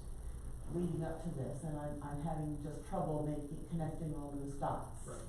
So I just feel like this is worthy of a bit More more. discussion, I agree Sure. with you. It's something we can do, we can bring back to you. But to your point, I should have made it, we're talking $3.50 a foot, not $20 a foot. Because it's really, But then we can charge for the. well, there's a lot of options you can do. You can put in your own, that's number one. Two, you can charge somebody else to go and get your money back. But also, you could give an ISP the rights to it in return that you have some say in what they charge. For example, right now, I think, Summit Ministries just got a contract to get gigabit service up there from CenturyLink at about $1,200 a month. We can bring it into town that'll serve 50 units, 50 different end users for $500. So there's a lot of money that can be, a lot of money cost avoidance that can be done depending on what level you want. The other advantage of putting it in is it then starts to attract other ISPs that know it's there and know that they can get in it for some kind of deal. So that's a huge $40,000, $50,000 study. But I can give you a pretty good summary in the next month or so if that's what you'd like. I think it'd be helpful to have Yeah. a little, just a ballpark of where this is going and what the Yeah. options are. I think that'd be helpful. Yeah, Since you're on staff now, maybe you can yeah, help us with well, that. yeah, in my 30 hours that are running about 50 a week. Right, right. Yeah. Any other questions for Mr. Mayor? I think this is an informational only item, is that correct? Yeah. Thank you, Mr. Mayor, appreciate that. All right, so we're gonna jump into the small cell 5G. So we purposely put all of these items together so that we could maybe have a sense of some of the technology issues that we're dealing with. So I appreciate you doing that. Mr. Parker, Mr. Johnson? Yeah, I'd be happy to jump in. I don't know if you help tag team this. I just can't see you, so I'm gonna move, so I can. Sure. Do you want me to start, or do you want to start? I'll give a brief introduction, I guess, maybe. Sure. Mr. Mayor, members of the council, staff, and the public. So we did a little, memo in your packet, and, we've been working, very steadfastly on this project. When we talked about it with you, earlier on this year, you identified several items that you wanted us to look into: aesthetics, visibility of units, location, separation of units, and fees. I would say that we haven't. And you know, there's one missing from there. What is that? Health. We had specifically asked that we have some consideration of health. Yeah. Whether that's collecting information. Yeah, I can address that. Okay, thank you. So I would say that, our focus has been specifically on ordinance language. I have, started to try to gather, information on fees related to what other communities do. But one of the things we have to realize is that things like utility poles, light poles, those kinds of things, those aren't our facilities, so we wouldn't get necessarily any rent. Pole that would be placed within right of way that's under the jurisdiction of the city. And new poles are pretty far down on our list of priorities of where these facilities could be located. And so we've researched other communities' codes. We like the city of Louisville, Colorado's wireless facilities regulations best and felt that they would best address the needs of Manitou. And as we got into it, we decided that we would be recommending to replace our entire wireless facilities regulations instead of just adding regulations for 5G or small cell, because there are a few things that are currently missing in our ordinance that we had identified to update anyway related to all wireless facilities. And then we've also supplemented with in a few areas with the City of Westminster's regulations as well. And so we are very far along with our regulations. I would say there are 3 or 4 things that we're still working on. One of them is tightening up and clarifying some of the undergrounding requirements. We just met today and came up with a few more things that we want to talk about, consider, or tweak.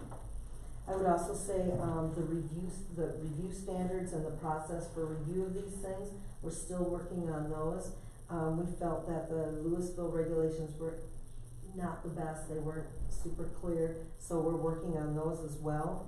And then I would say the other thing that is missing in our draft right now, but was in an earlier draft, is a hierarchy of where these facilities should be placed. So starting with, you know, where do we want to see them, what would our first choice be, and then moving from kind of down the list. And so those are the kinds of things that we're still kind of tweaking, but we have a very good ordinance and a very good foundation. I think that's really all I wanted to touch on, except that we have included a schedule in here for you. We have called for a public hearing at Planning Commission, and that will be at their September meeting on the 11th. And then tentatively, there could be a work session with the City Council if you would like for us to bring it to you before we bring it forward for the first reading. Just because of the way the dates work, we could do that. And then we've scheduled first reading for the first meeting in October, which is the 1st, and second reading and adoption for the second regular meeting, which is the 15th of October. And assuming we stay on that timeline, the ordinance would be effective on October 20th. So presumably the draft of the ordinance is available at the time of your September 11th public hearing for the Planning Commission? Yes, and my goal would be to actually, the notice of the public hearing will be in this week's paper. So my preference would be that it would be available at the time that that notice is brought out to the public. And so we'll see how we can do after this evening's discussion, and both Michelle and I have been in and out on vacations the last few weeks, so we just need to kind of all come together and kind of finalize things.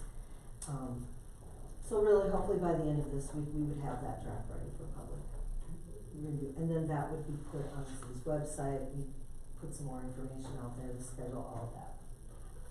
Parker, do you want to address the health issue? Yeah, there's, so I provided the City Council with a memo that I think sort of gave you a quick summary Q&A of the legal perspective of some of your questions. And one of them did include the health concerns. So the FCC has a order specifically saying that local governments cannot regulate based on health concerns.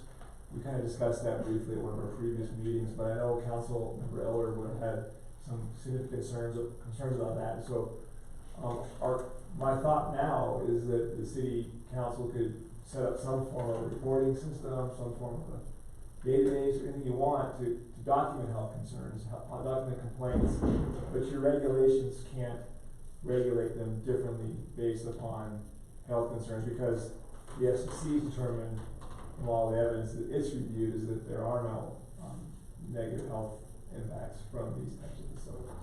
So that's the basic state of the law. So anything we do would be independent of this ordinance, basically?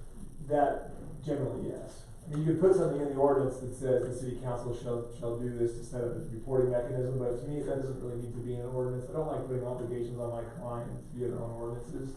So my suggestion would be to have something set up separately, however you want to do that, if you have that concern.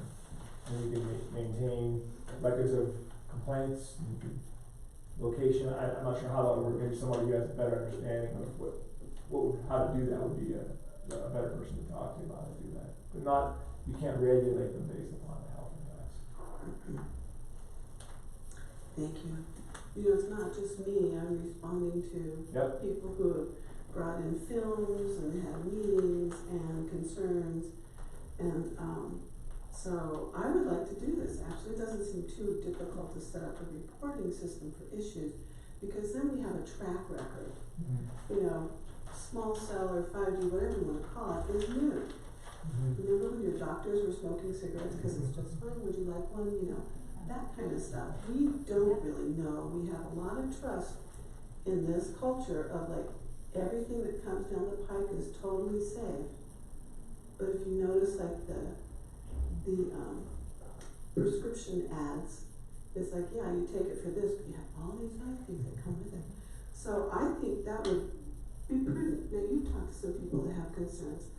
It doesn't seem hard. I mean, how would we set that up? And maybe it could be a reporting system for other issues as well. I don't know what that'd be, but I'm just saying. We had a complaint, something on our website, it wouldn't be difficult to incorporate a form that people fill out. What we do with it is another question. Is there an expectation if we collect something that we will in fact act on?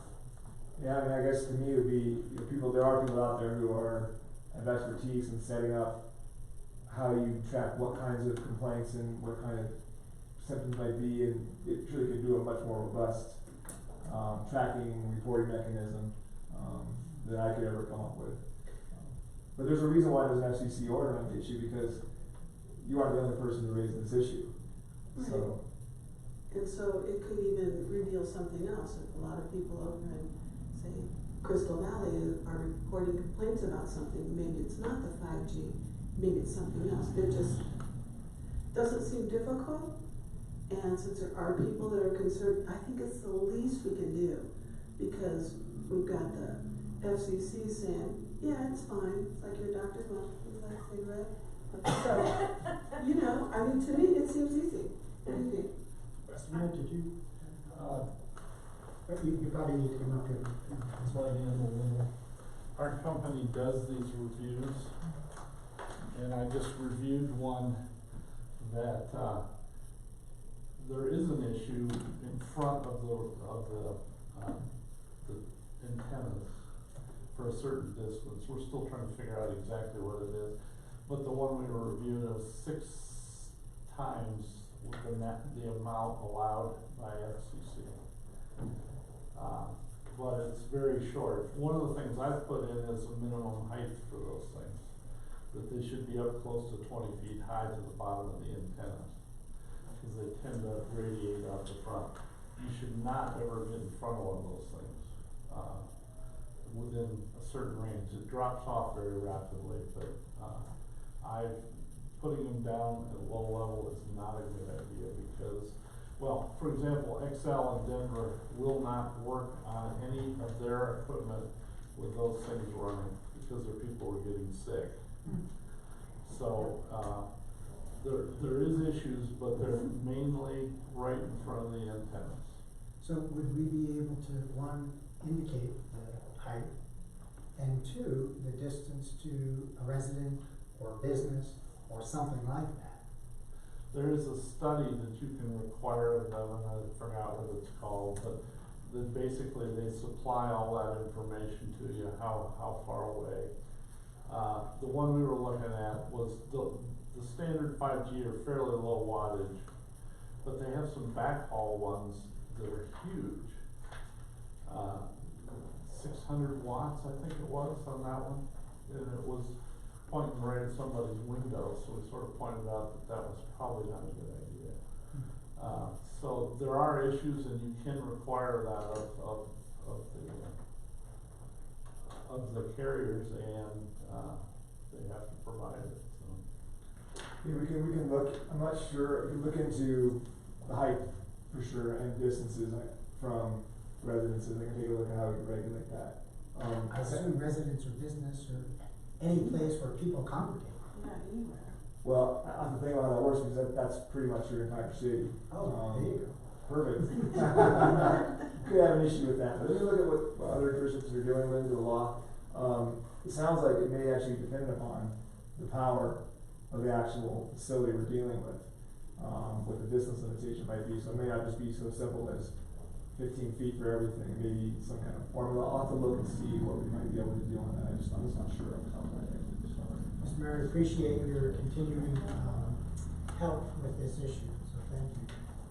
Ms. Wilbur? I have a question. So when I look at this memo and it says draft regulations which are not quite complete in general provide the following regulatory controls, which it says in here, that means we're not going to put these in residential zones? Those are like full, like non-5G type tower, like a regular cell tower, which would be different than like a small 5G facility. Because under Colorado law, 5G facilities are used by right in all zone districts. So we're dealing with a different type of facility than like a 5G antenna with a power source. Okay. Thank you. And Mr. Merritt, thank you for your honesty about the things that you've seen already and the issues with distance. Because those do match the things that Becky and I have read regarding where they've been placed too low and the health problems that come from that. So I appreciate your commentary and the honesty in that. I also wonder what else you know, Mr. Mayor, I should know. The other thing that concerns me is that we are a town of varying altitudes, and so to know more about how these things, as much as we can, because, you know. Basically, the reason they're called small cells. Mr. Mayor, sorry. You can take the microphone with you if you like. Like a communal Fitbit to see. The reason they're called small cells is because they're low power generally, and they have very limited range, generally about 500 feet. Therefore, they have to have them all up and down the street, roughly every 500 feet. Where the problem really comes in is you have 4 carriers, if they all want to put their own in, you then up with 4 poles and 500 feet. And you get into all kinds of those kind of issues.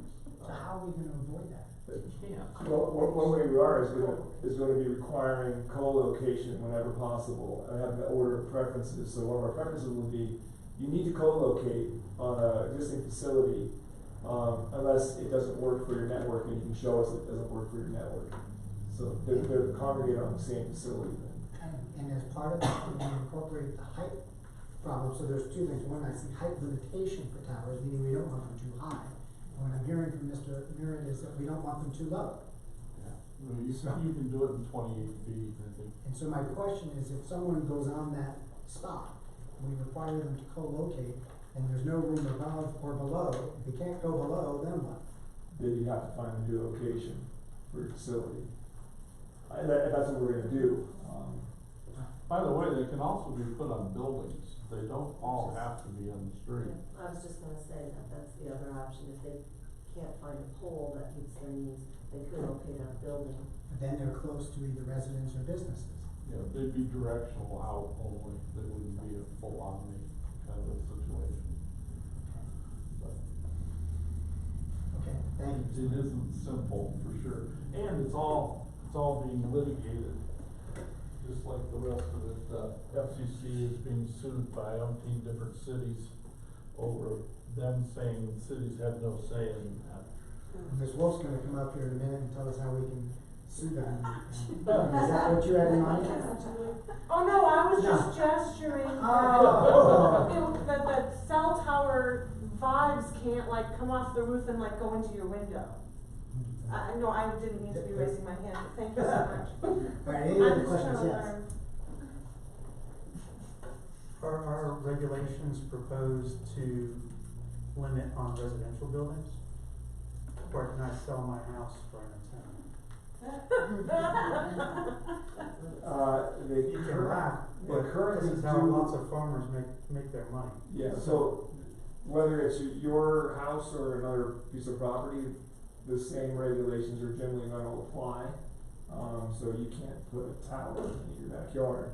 But the current regulations, like a lot of other jurisdictions, do allow placement of small cell facilities on residential structures. But I think ours are only multi-family. That's right, the residential district. Not single family. So multifamily and some other, and other non-single family residences, you're right, thanks. All right, other questions? Yes. I was just wondering, you know, we have single hauler trash service. Is there some way we could just say, okay, a neighborhood or that side of town, this side of town, decide they only want one small cell company, they're all gonna go on, so we don't have to deal with these health issues that we really don't know much about. It has not been that much time since this technology has come on the scene. We don't know. Look how long it took for us to catch up with nicotine. Right. You know, and the damage that was done, so. There's a specific Colorado law that allows you to grant monopolies for trash providers, but you can't grant a monopoly for the cell service, because the whole point of these new FCC rules and the laws are to promote competition. So I don't think you could do that. If you look at it in more detail, then I'm comfortable that would be What if the city voted for it, and we voted that we would all do that? that wouldn't change federal law, so. All right, any other questions? I think this is an information item only. Anybody else need any additional information? It sounds like we've got a schedule. We'll get this passed on a work session. Anything else concerning this topic? Okay, what I'd like to suggest, we were just gonna take we're gonna do the 3 to 5 minute break. I don't know whether is there food and coffee out there when you came in? I didn't see anything out there. It's dark? There is no food and coffee. Well, we're still gonna take a short break, even though there's no food and coffee.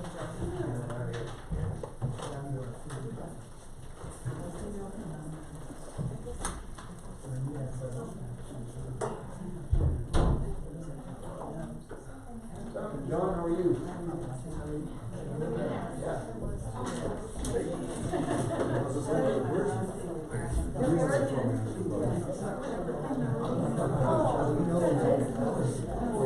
You always hide when you're down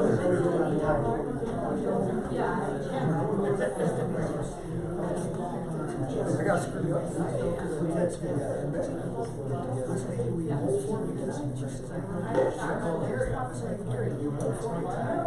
texted him first, he's like, yeah, sure.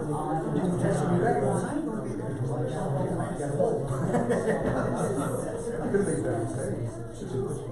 She asked us. Just tell John needs more.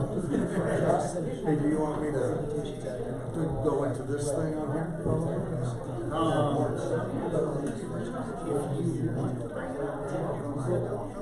I'm certainly not gonna read through it, I'll put it in the packet so they can read through it.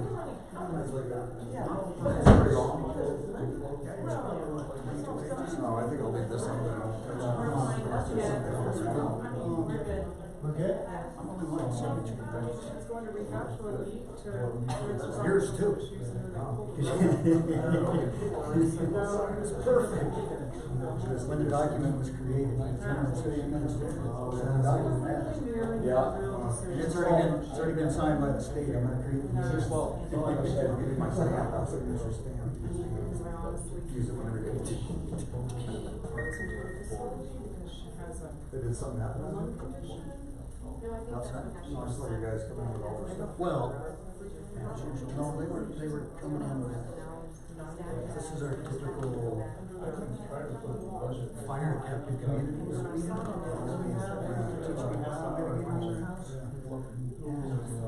You'll watch it, people showed up, this one is they do 3 times a year. Is that right? You might mistake that for sleep. So you're trying. Nobody can say we don't try to have community engagement. But a week of rehab would have given us this chance. They show up to the chicken, they serve food. Oh, but then we couldn't get rid of you. No, I'd be there every time you have. The firefighters make the best food. It's a rehab facility. She's already got to go to ER, she's in the hospital. And they had spent 2 days in range of, just trying to get 3 hours of therapy a day. Now they're like, after 2 days of saying, It'd be great for her. I've got a question for you. Enjoy your It's hard, you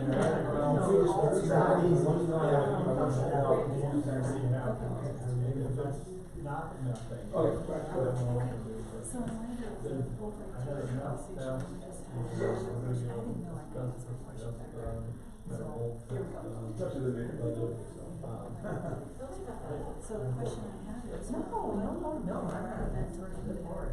That's back to your business. I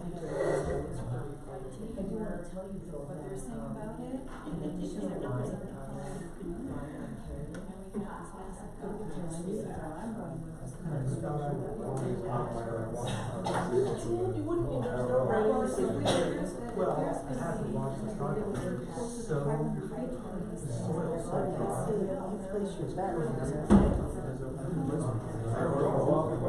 That's what I'm asking. So should I ask, she said, well, I asked the attorney. and so, Would you be willing to? I mean, we could. I probably would. I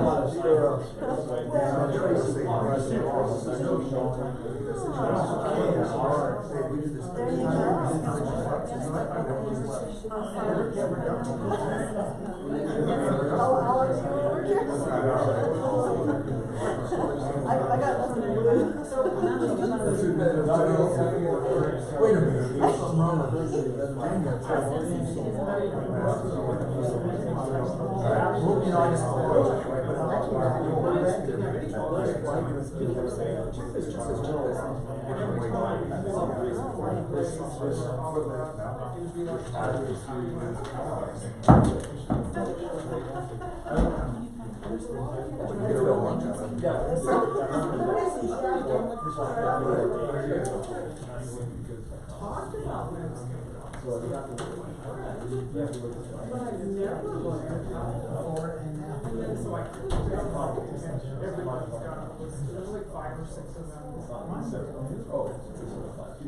Okay, we ready to go?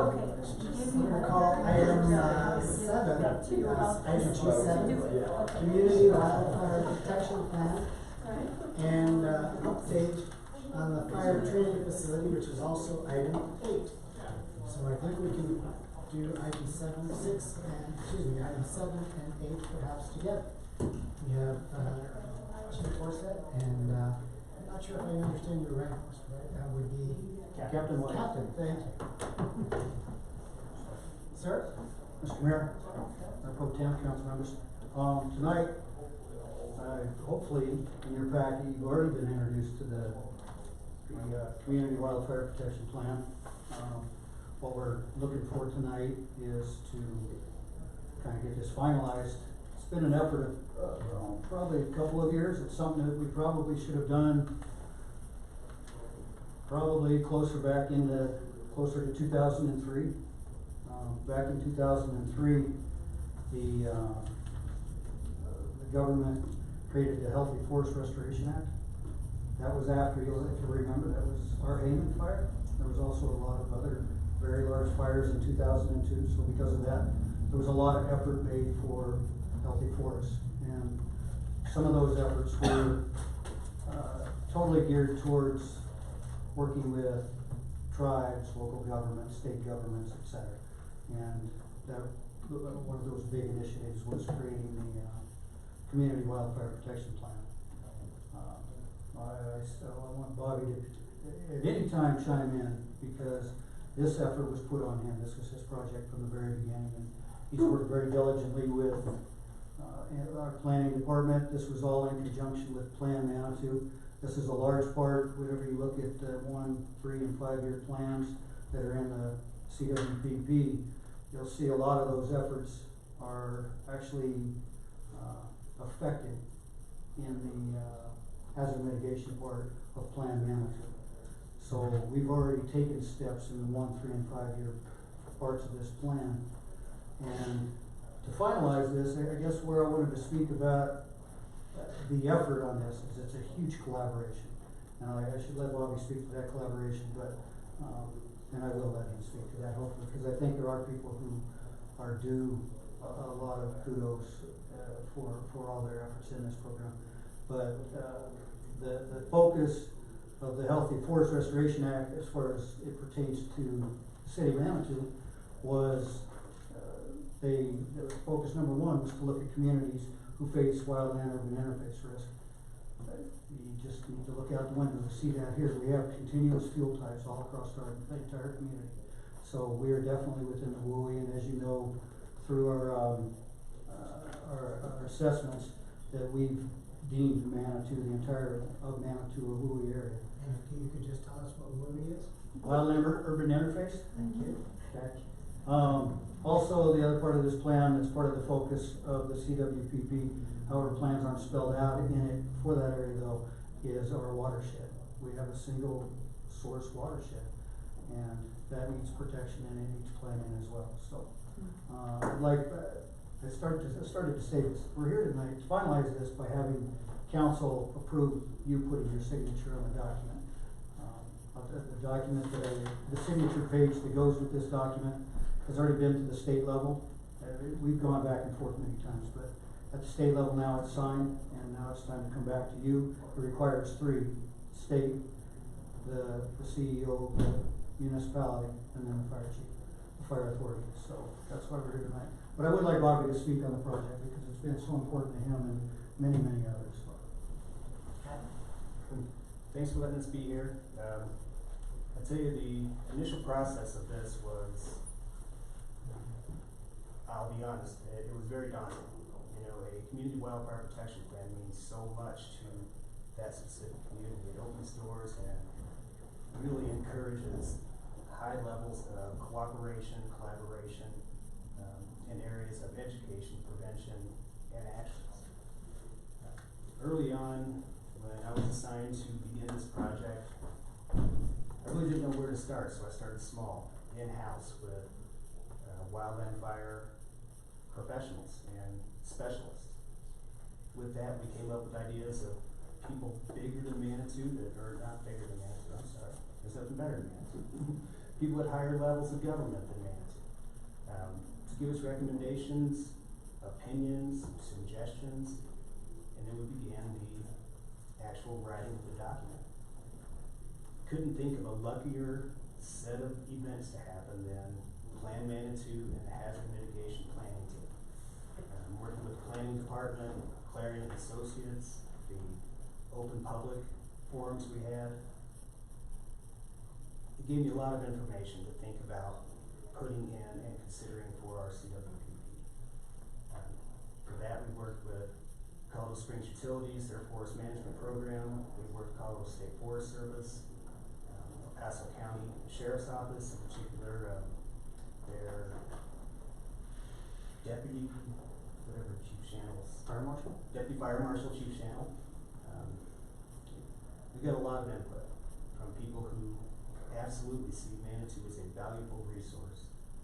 People who come and hang out at Manitou all the time and see the potential risk, but also the potential that we can do to make ourselves more fire adaptive, safer before, during, and after a fire, and able to recover a whole lot quicker with less loss. Thank you. So, obviously with that, I want to say this, but I want to tell you, we're in really exciting times right now because, as he said, a lot of things are coming together. You've already been through the Plan Manitou and the hazard mitigation documents. What you see in the plan where we look at 1, 3, and 5-year things, we're just about, and I'll put it out to you before I put it out to the community, but we've done assessments on every structure in our community, every single structure. So we have an assessment out there that scores 665 points on the score sheet to score a structure, and it's scored on its topography, its construction materials, its roof, its trees, and the vegetation in the environment, et cetera, et cetera. And it's all on a map right now. I'm getting ready, we're just right there, we're fine tuning it to where we can present this to the public. And basically what it amounts to is we're gonna educate the public through mapping, and they can see the colors on the map and say, why am I red? And they'll be able to click onto that property. And what's nice, like I say, it's every structure. So they're on a parcel, there could be 2 structures. So they'll be able to see their structures, but they'll be able to select that that piece of property and go into the metadata on it and see how we scored their homes. And be able to say, how can I make changes as a citizen to make my property more fire adaptive? I really use the word fire adaptive. We wanna be a fire adaptive community because we can't mitigate it. We're planting trees and we're not wanting to enforce things on private property. So we need to just educate everybody. One of the big things with that is not only do people see it as an individual, but we're wanting communities, neighborhoods to work together. And those neighborhoods can then say, if I do these things to my property and you do these things to your property, as a whole we can do better as a neighborhood. So those are the kinds of things that we're just getting ready to push out. I'll be back to see you hopefully next month, and it'll be more of a formal push because I want to come to you first so you can see what's going on before it goes out live. So that's happening. As it pertains to the Plan Manitou and the wildfire risk, as you know, in the hazard mitigation portion of Plan Manitou, we've codified a lot of things for new developments, redevelopments, etc. For the fire department's part in that now, as we would do with any plans review for any new structure in the city, we would do our normal plans reviews for fire code stuff. We've also created a standard wildfire mitigation checklist now that goes along with the Plan Manitou, or the hazard mitigation portion of that document. So anytime we're reviewing new documents, we're gonna be reviewing, or new developments or redevelopments, we're also gonna be including wildfire risk assessments in that as well. So a lot of exciting stuff going on for us in this environment. So thought I'd share that with you, and the next thing I would need is your signature. Well, you need something before my signature, I'm afraid. Let's start with some questions and then we'll move to the formal adoption of this. Questions? Yeah, is this our first protection plan? It is. Yes. Yep, and it'll be a living document, we'll address it over and over. It won't be something that just lays on the shelf and dies, because our plans will change throughout the future, they'll be dynamic. And actually, a CWPP has to be updated every 5 years to be current and official. So it has to be going to the same signature page, going to the same seats and discussions. You update, you don't necessarily have to achieve everything in your plan, you just have to get back and make sure that everybody's still on course of wanting to use their CWPP. So we have to do this at least every 5 years. Other questions? If you'll, I was gonna say, if you'll notice in the goals, we've already achieved a lot of those, and some of those have even been through your policy, the industrial chipper and the 3-year plan. That's already been done, we've been using that quite a bit already. That was actually one of my questions, is how we're doing on 1 year. We're doing really good. As far as the one year gold, I think we're already there. We've done the parcel level assessments. When the map goes out, for me, in my mind, we've always encouraged neighborhood level education, and we've been out there doing individual residential education. But to me, it's going to be the map that really provides that educational piece to the public. Fortunately, we currently tonight are doing a wildland meeting here in City Hall. Unfortunately, there's nobody there, which is pretty much the case a lot of times. And it is advertised, so. Anyway, other questions? So, one of my questions about what the City of Manitou Springs would do would be to seek and create agreements to the various organizations listed there. How are we doing with those? Well, the near term, the one coming up is Ruxton Canyon mitigation that's gonna be done by CSU. That's gonna. Do we have written agreements with the Forest Service? We do when we do these efforts. Just particular individual efforts. Not ongoing agreements necessarily. Not currently. Okay. Up at the reservoir right now, Rubicon is doing shipping efforts on a whole bunch of mitigation that was done up around the reservoir and all the ridge line above here, Mount Falls and Cascade. So, and that's a volunteer group, which you guys I'm sure are already familiar with. So, we've worked with El Paso County and help me out with the young fellas that Mile High Youth Corps, Mile High Youth Corps. So That ties into my second question, it talks about, let's see, on page 2, that some of the elements of the fire adaptive community are, and talks about public understands and community takes action. Did you ever, or have you considered adopting some objective measurements about whether you're meeting these actions, so to speak? So, support and enhance local fire protection capacity. Not quite sure what that, just if you take any one of them, are there ways to measure where we are along in accomplishing those things? And had you considered putting that kind of objectivity to those Measuring kinds of goals in statements? there. Certainly I think the plan needs it. I think part of my vision with the mapping is the mapping will show us change over time. And the way the map should be designed is it'll have a sliding scale on it, so you see today, and then you see a year from now. Conversely, whenever we're a year out, we'll be able to see that change. And if we're affecting neighborhoods, that's how I expect to do just that at a neighborhood level. Okay. You'll be able to aggregate the data and be able to That's the expectation, yeah. see that? Okay. And for the other ones? That long list? Well, just in general, it was a general question, not specifically to, but I noticed that there weren't specific measurements on there. Yep. You want to talk a little bit? Absolutely.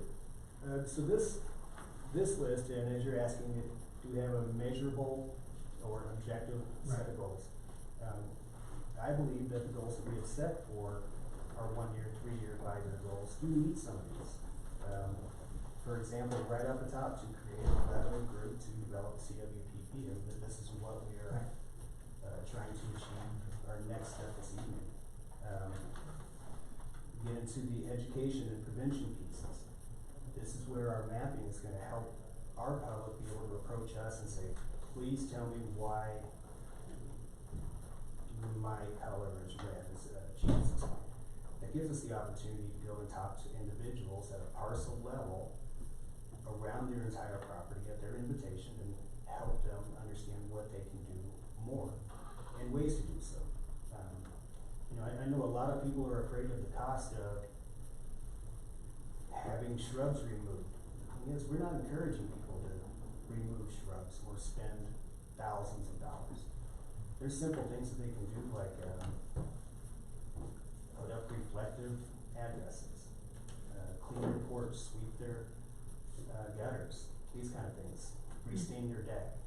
It's that education prevention piece that we hope to be able to engage the public with our mapping.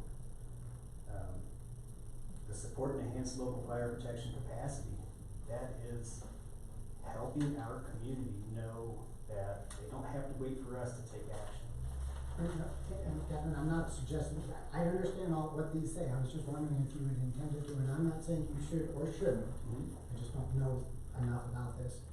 Whether you were planning to put some sort of measurement to any of these, to say, our goal is to reach 50% of the households by 2023 or whatever. Something that you say, okay, yep, we're done with that. Okay. Because education and most of these are obviously ongoing.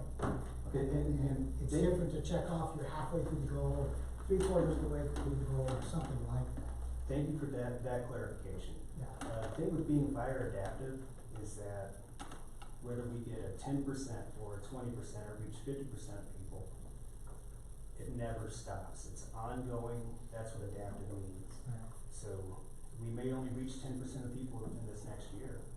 And if that's the goal, our goal will be to maintain those 10% of people taking action and trying to help themselves.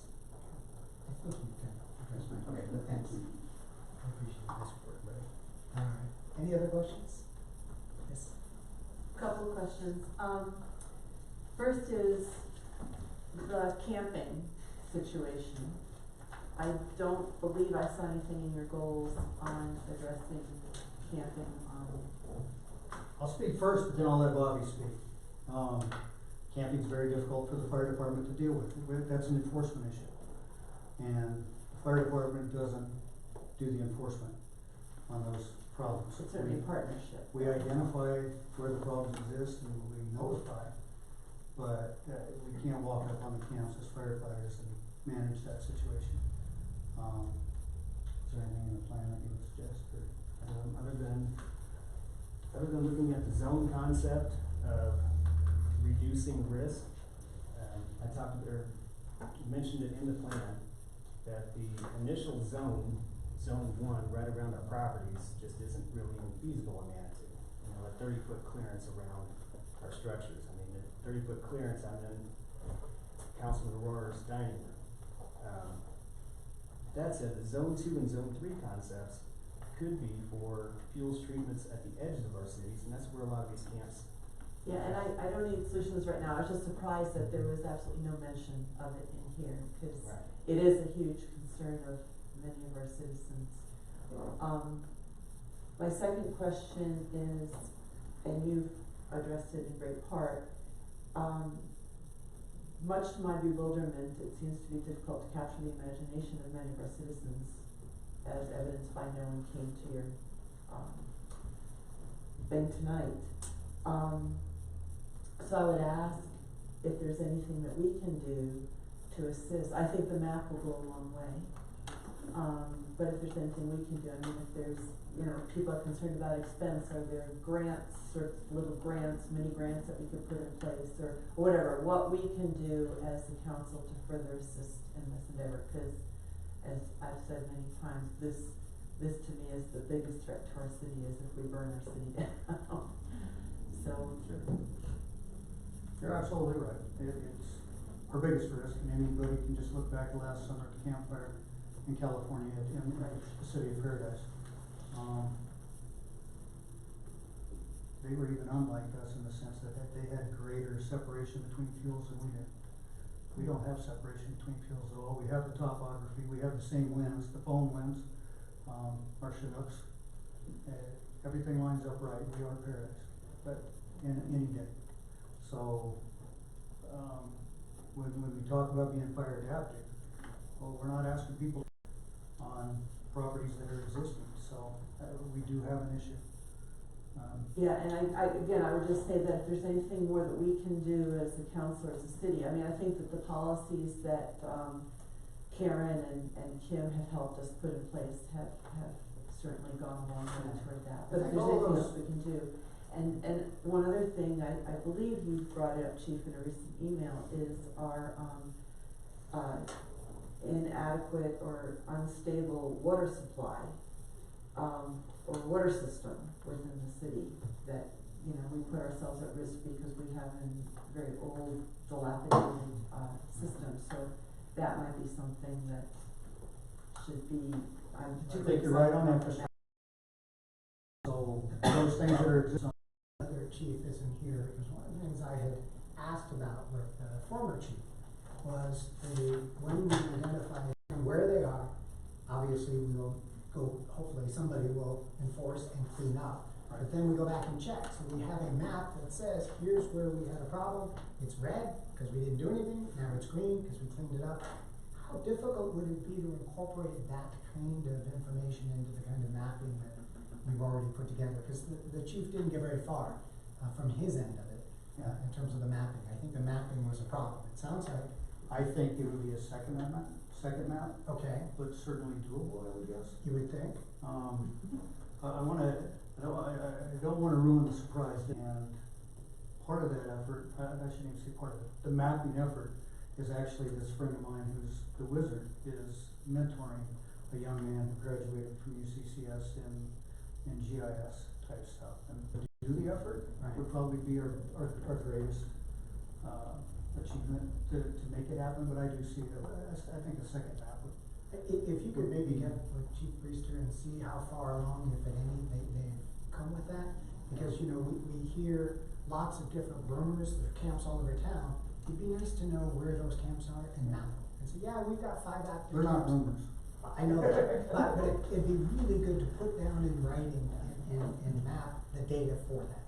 It would give the community some assurance that we are on top of it, meaning we're aware of these things, we monitor them, we send people up there periodically, whatever it is. So I think that would be really helpful. we can And figure to out. answer your question, from a council standpoint, some support for that effort if need be when I get to the picture of that. Certainly I'll work with Chief Brister, who the new chief happens to be at the time, but That would be good. it's an effort. Okay, I appreciate that. Any other questions, comments? Yes, sir. I do, will this be able, there's stuff that chipper, they're gonna chipper to that? No more problem. Okay. I think, I really like that plan whenever you're talking about those neighborhoods, and I think we should offer that, plain and simple. When you have the neighborhood that's willing to get together and do mitigation efforts as a collective, then you can bring the chipper to that neighborhood and make it happen. I've seen that before happen, so I love that idea. Thank you for all your work, and I don't wanna come out and have you guys think I'm against this. I probably have the most violation prone house in the community, cause I have a forest garden. Yep. And it's full of wildlife. I use you as an example. I'm sure you do. I'm sure my little sensors go off and you guys drive by. But, the thing of it is, there's things actually, what do insects want? I mean, the whole insect cycle can revolve around a dead log. If we cleaned everything up and grind it up and take it away, or even lay it back down, it's not the same. Xeriscape, good Lord, I've taught at the Xeriscape Gardens many times, many years ago, and if everybody were doing Xeriscape, that would just break my heart, because it means dry land. But I mean, what about riparian areas? What about understories? I mean, there's a lot more habitats than dry land. There's things you can use the wood that comes down to help build moisture back into the soil through things such as hugelkultur. We're not competing as much as you think. No, I'm just getting this on the record, Okay, and it's not, I'm okay. looking at you because Okay. you're right there, but Okay. I'm hoping Jack is listening, because there's things that can be in harmony with this. If you read The Independent this past week, they were talking about the lawn, nothing can be higher than 9 inches in Colorado Springs, which wipes out a whole bunch of pollinator gardens. I don't even know what our laws are here in Manitou. It would be really sad if all of our wild areas were mowed down. So yeah, we'll be safe from fire, but we won't have pollinators. We're further damaging our insect habitat. Does that make sense? Completely. Completely. Okay, good.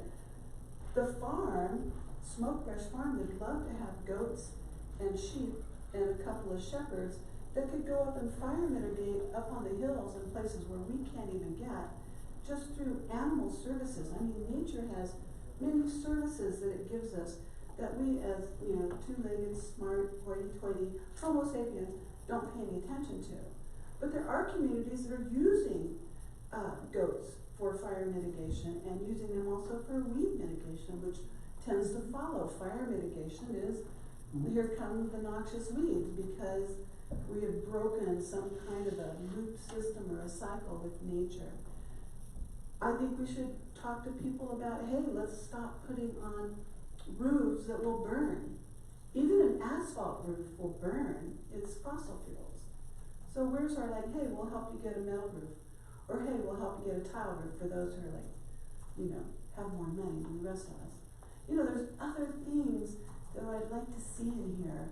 I don't like to feel like I'm the only one in town that is against fire mitigation, but I can tell you with my little forest that I live in, my mother right next door had all kinds of huge holes blown in her house with the hail, and I had none. Same kind of siding, probably the same age, probably the same job. Our houses are like, Tweedledee and Tweedledum, and I had no damage, and that's because I choose a different sort of landscaping than she does. When we mow all this stuff down, it also requires more water. The stand of grass is just like a forest if you're this big. So, these things, I don't see them being considered. There's other ways, like low impact development. We could tie that in to our fire mitigation. Where is the water off this development gonna go? Rather than just going into a detention pond and then into the creek as fast as possible, why can't we put that back into the water table through a slower, you know what I'm saying? This is like one way of looking at this to me, and I by what I teach and what I study and what I know, there's all these other things that would actually help impact it. So, that's all I wanted to say, was just to introduce more stuff. We're well over on our time, so I don't wanna debate it, I hear the topic. As I understood this, what, Councilwoman Elder is suggesting is incorporated into the plan. There isn't a one size fits all around.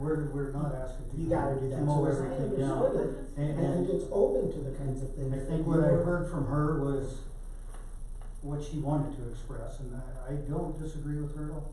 I don't. Is there some, if we wanted to mitigate our community to be fire resistant, it would look like the world she describes. Right, no one would want We can't do that. We know that we can't do that. We have no intention of doing that. When we look at becoming fire adaptive, what we wanna do is educate the public. And guess what? Fire's gonna happen. It's going to happen. We are not going to stop what happens. But people can do a lot to protect their own homes, aside from just mowing down everything. And that's what we teach, and that's what you'll see in the metadata on the mapping, the way we've assessed homes. There's construction methods, there's roofing, there's keeping gutters clear, there's not having trees all the way up against your house, where I use her as an example, but having limbs up from the ground, and there's, matter of fact, you can still have the trees, but choose trees that are more fire resistant and things like that. There's a lot that we can do. I hear what she's saying about mulching all the limbs that we have. If the city has a different way of managing that, and we wanna lay branches on the ground, I'm certainly good with that. We don't have to mulch everything up. I don't wanna see that left in yards though, because that becomes dead fuel load in most cases. So we do compete a little bit from what the fire chief and the fire department wants to see in a fire adapted community versus just being open to everything around our home. So there is some competition, but we're not saying, we're not going to enforce anything on somebody's private property. All right, we're gonna close this up. I wanna just respond to that in terms of, I would just like to see some of these alternatives in there as well. You know, the ladder fuel is basically the understory. You take out the whole understory, then you have a different kind of forest, and again, you know, it shifts everything. I'm not saying it's better, I'm just saying it's different. Something else that occurred to me, and I had it written down, I didn't say it, is, you know, we're having our community neighborhood potluck. And I think the whole town is doing that. You know, why don't you guys divvy up and come to a potluck? We have really good food at ours, and you can get a beer if you want. But come in and you know. I've been to her community meeting. Oh, no, you should come. Don't judge it by that. Yes, that was.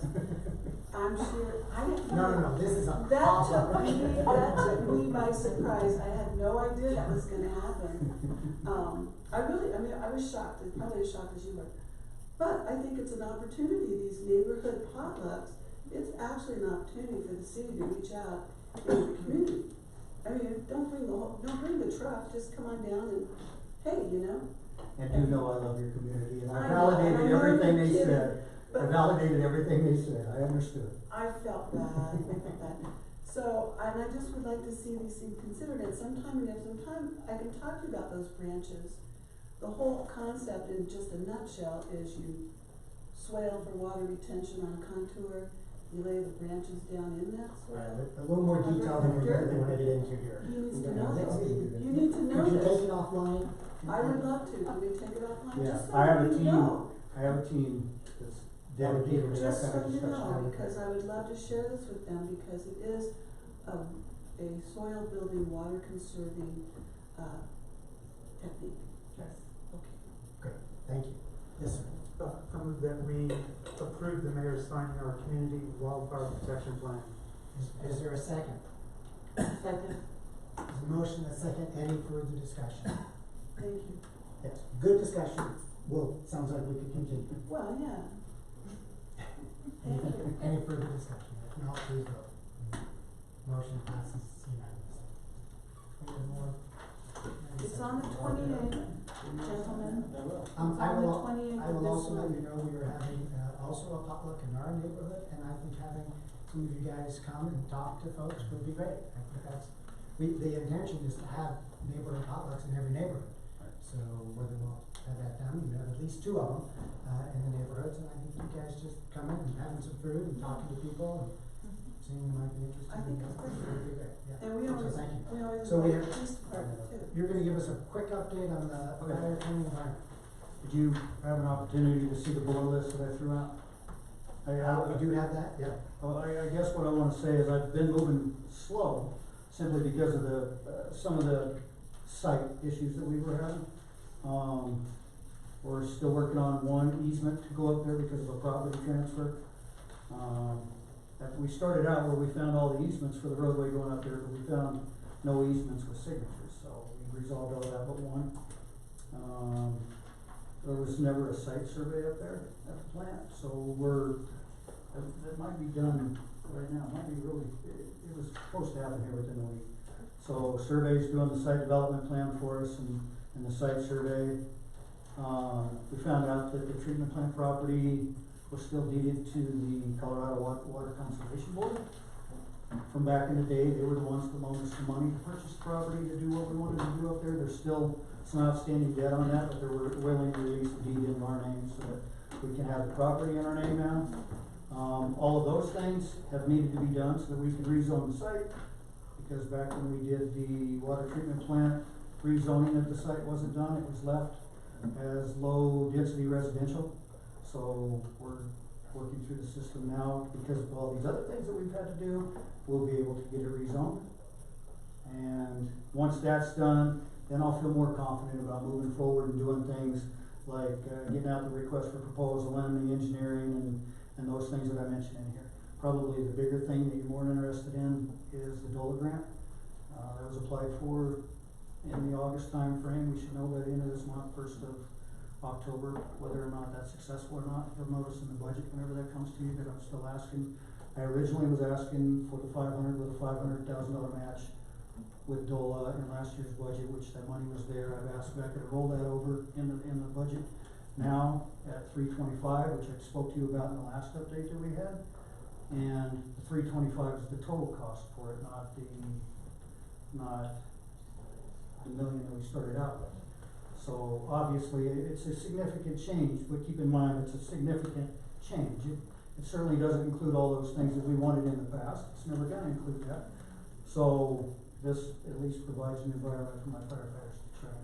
Chief, if I understand correctly, on this 325, it's 60% for the DOLA and 40%? When you look at it, if you remember at the last meeting, I don't expect you to. The last meeting when I gave you an update, the 325 was total cost. And I went through those total costs. There were hard and soft costs, total costs. I asked her to keep that in the budget because I don't want to fail. So if you take that 325, the 60% match on that, 60% of 325 would be, if we did the match. 60% of the city, not 40%. Yep. Okay. And we did that for the simple reason of it's more likely to be successful. We get one more point with DOLA if we change our match. Now I understand. Thank you. No, I think that's right. Okay. And you expect to hear sometime in mid-October-ish? Any other questions for the chief concerning the fire training environment? Thank you for pushing that forward. I appreciate that. And I throw you under the bus. We have, item H1. Throw you under the Second bus. reading. Oh, I do. Public I hearing want of to. ordinance number 1519 vacating right of way and should be vacated and unnamed right of way to property known as 420 East El Paso. I think we're set on this. We're entertaining a motion concerning this ordinance. Does anybody can ask the question even now after we have a motion and a second? And you need to conduct a public hearing. We're gonna have a public hearing. All right. We'll open the public hearing. Is there anybody who wishes to speak on the topic of the vacating of the unnamed right of way at 420 El Paso? If not, public hearing is closed. Would entertain a motion. I move we approve ordinance number 1519, vacating an unnamed right of way to the property known as 420 El Paso Road. Second. Is a motion and second. Any further discussion? If not, please vote. Motion passes unanimously. City Administrator report. Right, so we're gonna start CDL baseline testing September 20th. CDL, CDL. commercial driver's license. Thank you. And so that'll start September 20th. Thank you, Mr. Johnson. We did have a CORD meeting on City Hall, and we're gonna get them to come up with, a master plan of renovations of the whole City Hall, and then back off to smaller projects, so that when we finally do that, we save some money by them all working together, versus doing something small now to make room, and then have them tear it down and start over. So we're trying to work the best way to save money on that plan, so, we're working with them now to have something soon with costs to do a phase one, maybe phase two, and phase three type plan. We're gonna post the, job for the Public Works Director, end of this week or next week, and start working on finding a, permanent Public Works Director.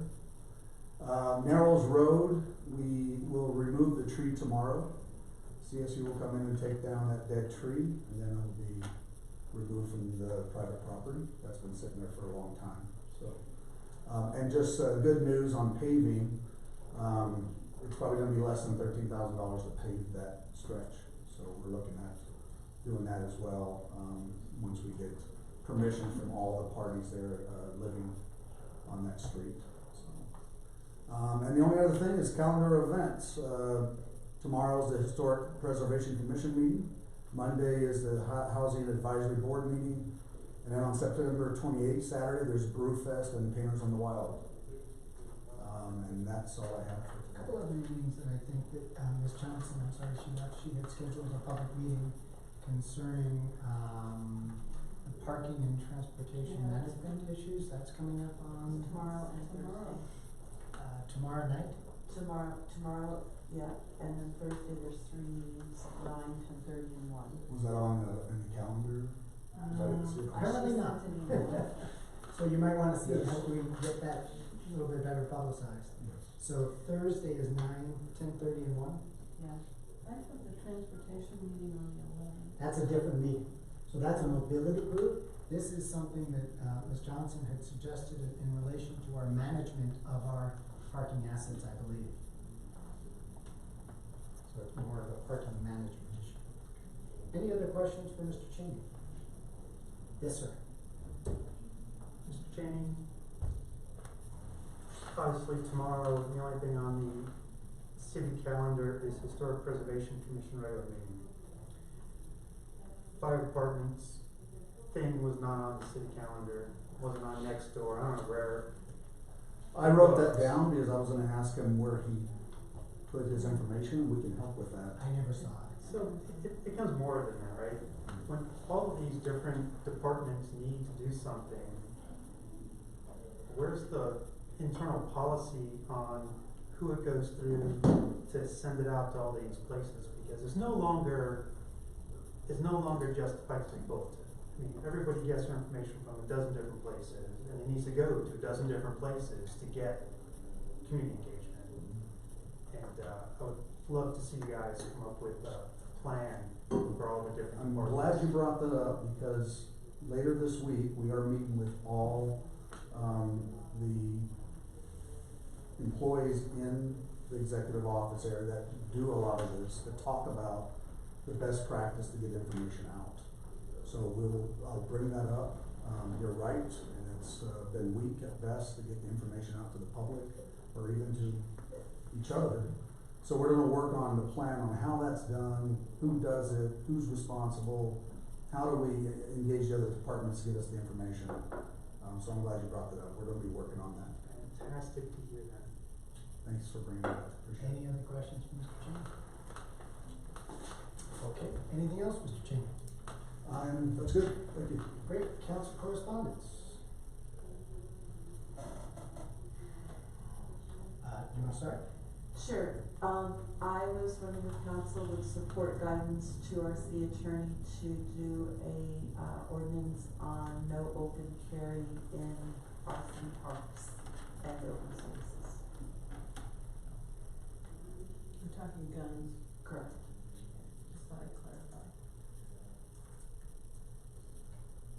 So where are we now? So- Fine with that. So basically, do we have anything that regulates that? You do, and it lists 3 locations where you can't open carry: City Hall, the library. Where's the third one? I'll tell you in a minute. It's in the code. So you're asking that just. Aquatic center. That be, expanded. Correct. To include public parks and Open spaces. open spaces.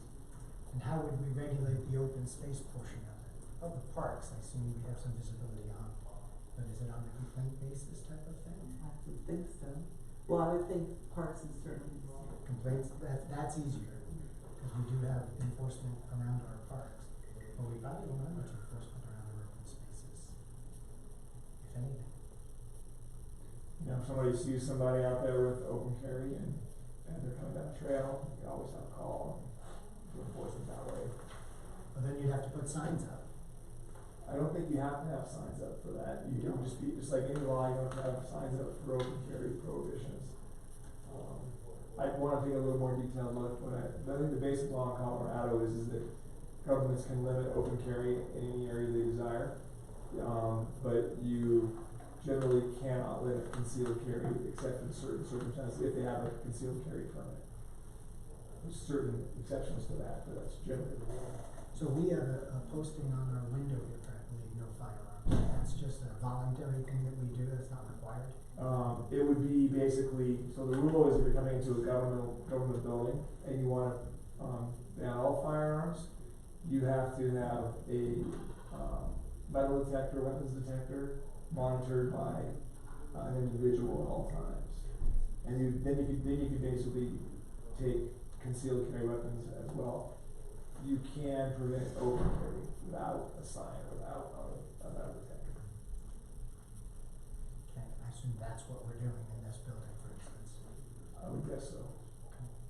So I think the question was there any interest in pursuing a change to that ordinance that would, prohibit that in open space and parks, prohibit carry? I would totally support that. I would not support it. Okay with it. I'm okay with it. Okay. So I think we'll bring one forth at some point. Sure, we'll work on the ordinance. Consider that and see how the rest want to pursue. Great. Okay, anything else? No, thank you. Okay. Okay, go ahead. Yep. Did we solve the groundwater issue? It was on the next door, like 10 days ago or so. I haven't heard anything. I think we probably have. I just had somebody ask me, and I haven't heard anything either, so. No complaints. I'll ask them again, it's like, hey. Let me know. The other thing is, it came to my attention that the BLM is having a survey questionnaire out about their high altitude helicopter military training exercises, which translate into even more helicopter traffic to the tune of, now I can't remember if it's 3,000 a year. It's an enormous number of helicopters, and I wondered if the city would want to respond to that survey about, as a city, we don't want this. I can't remember when the helicopters started being a problem, but it was in the last 10 years of them flying low, being noisy, having 4 go over at a time, and it just really disturbs the peace. I do know that that Fort Carson was bringing in some extra helicopters from another place, and so that's kind of a temporary This is flyover. not temporary. But you're saying there's more. This is not This is temporary. public. It closes on September 12th, but I was wondering if the rest of council had any stomach for, approaching this as a community, or at least as the group of the community that this doesn't really fit into our vision of a peaceful little mountain community of artists and hikers and such, to have military helicopters going overhead all the time. Now I would certainly think that fits into my vision of Manitou Springs, and every time a helicopter goes over, it's, it rattles my windows, it's intrusive. And I admit, I've been at peace after this all my life, so. So I'm wondering, if that's more about routing, because I'm concerned about the routing that they take to whatever sites.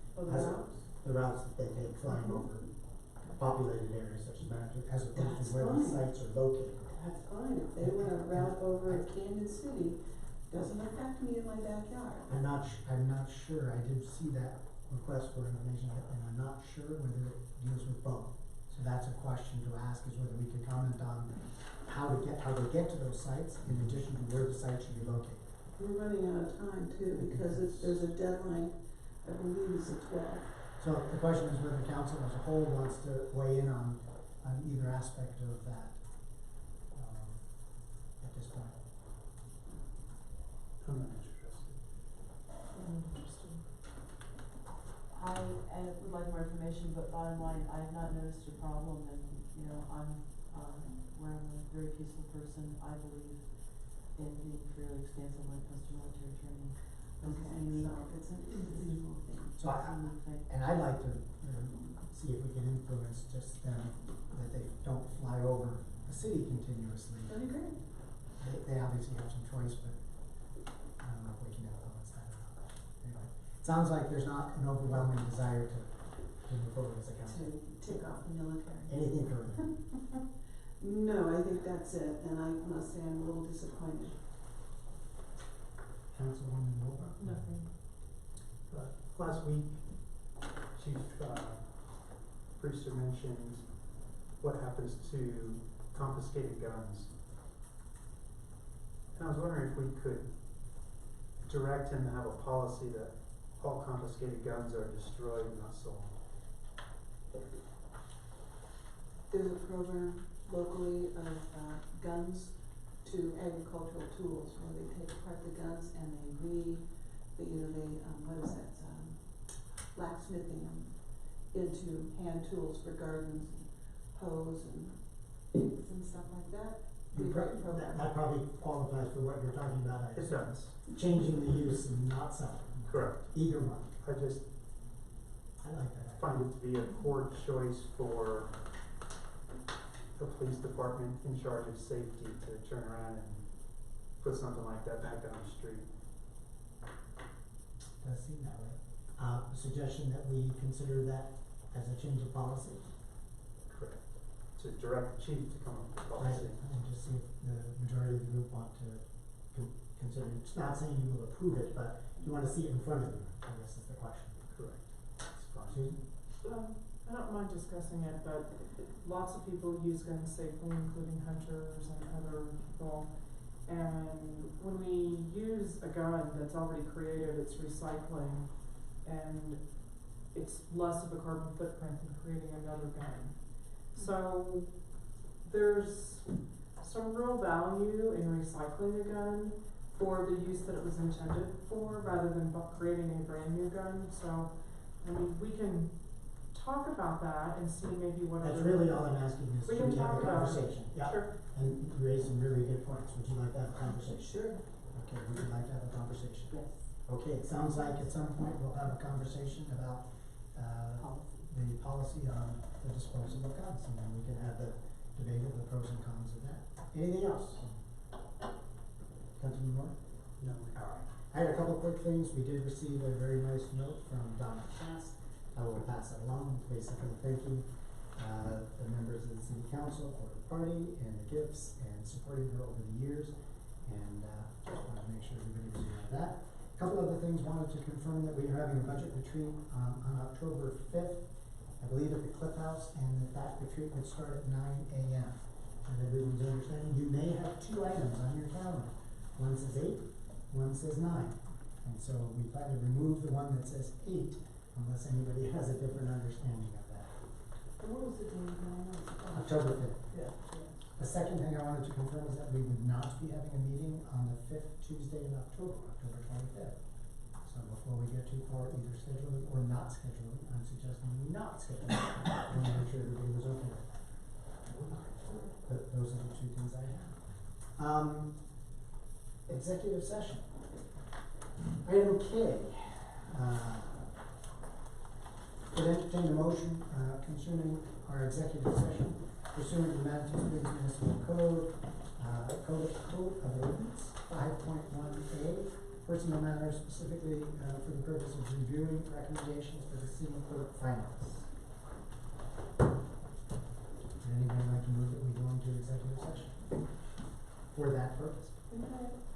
I I move that we go into executive session for the purposes of city clerk discussions. There's a motion, is there a second? Second. There's a motion, and a second, any further discussion? If not, please vote. Motion passes unanimously.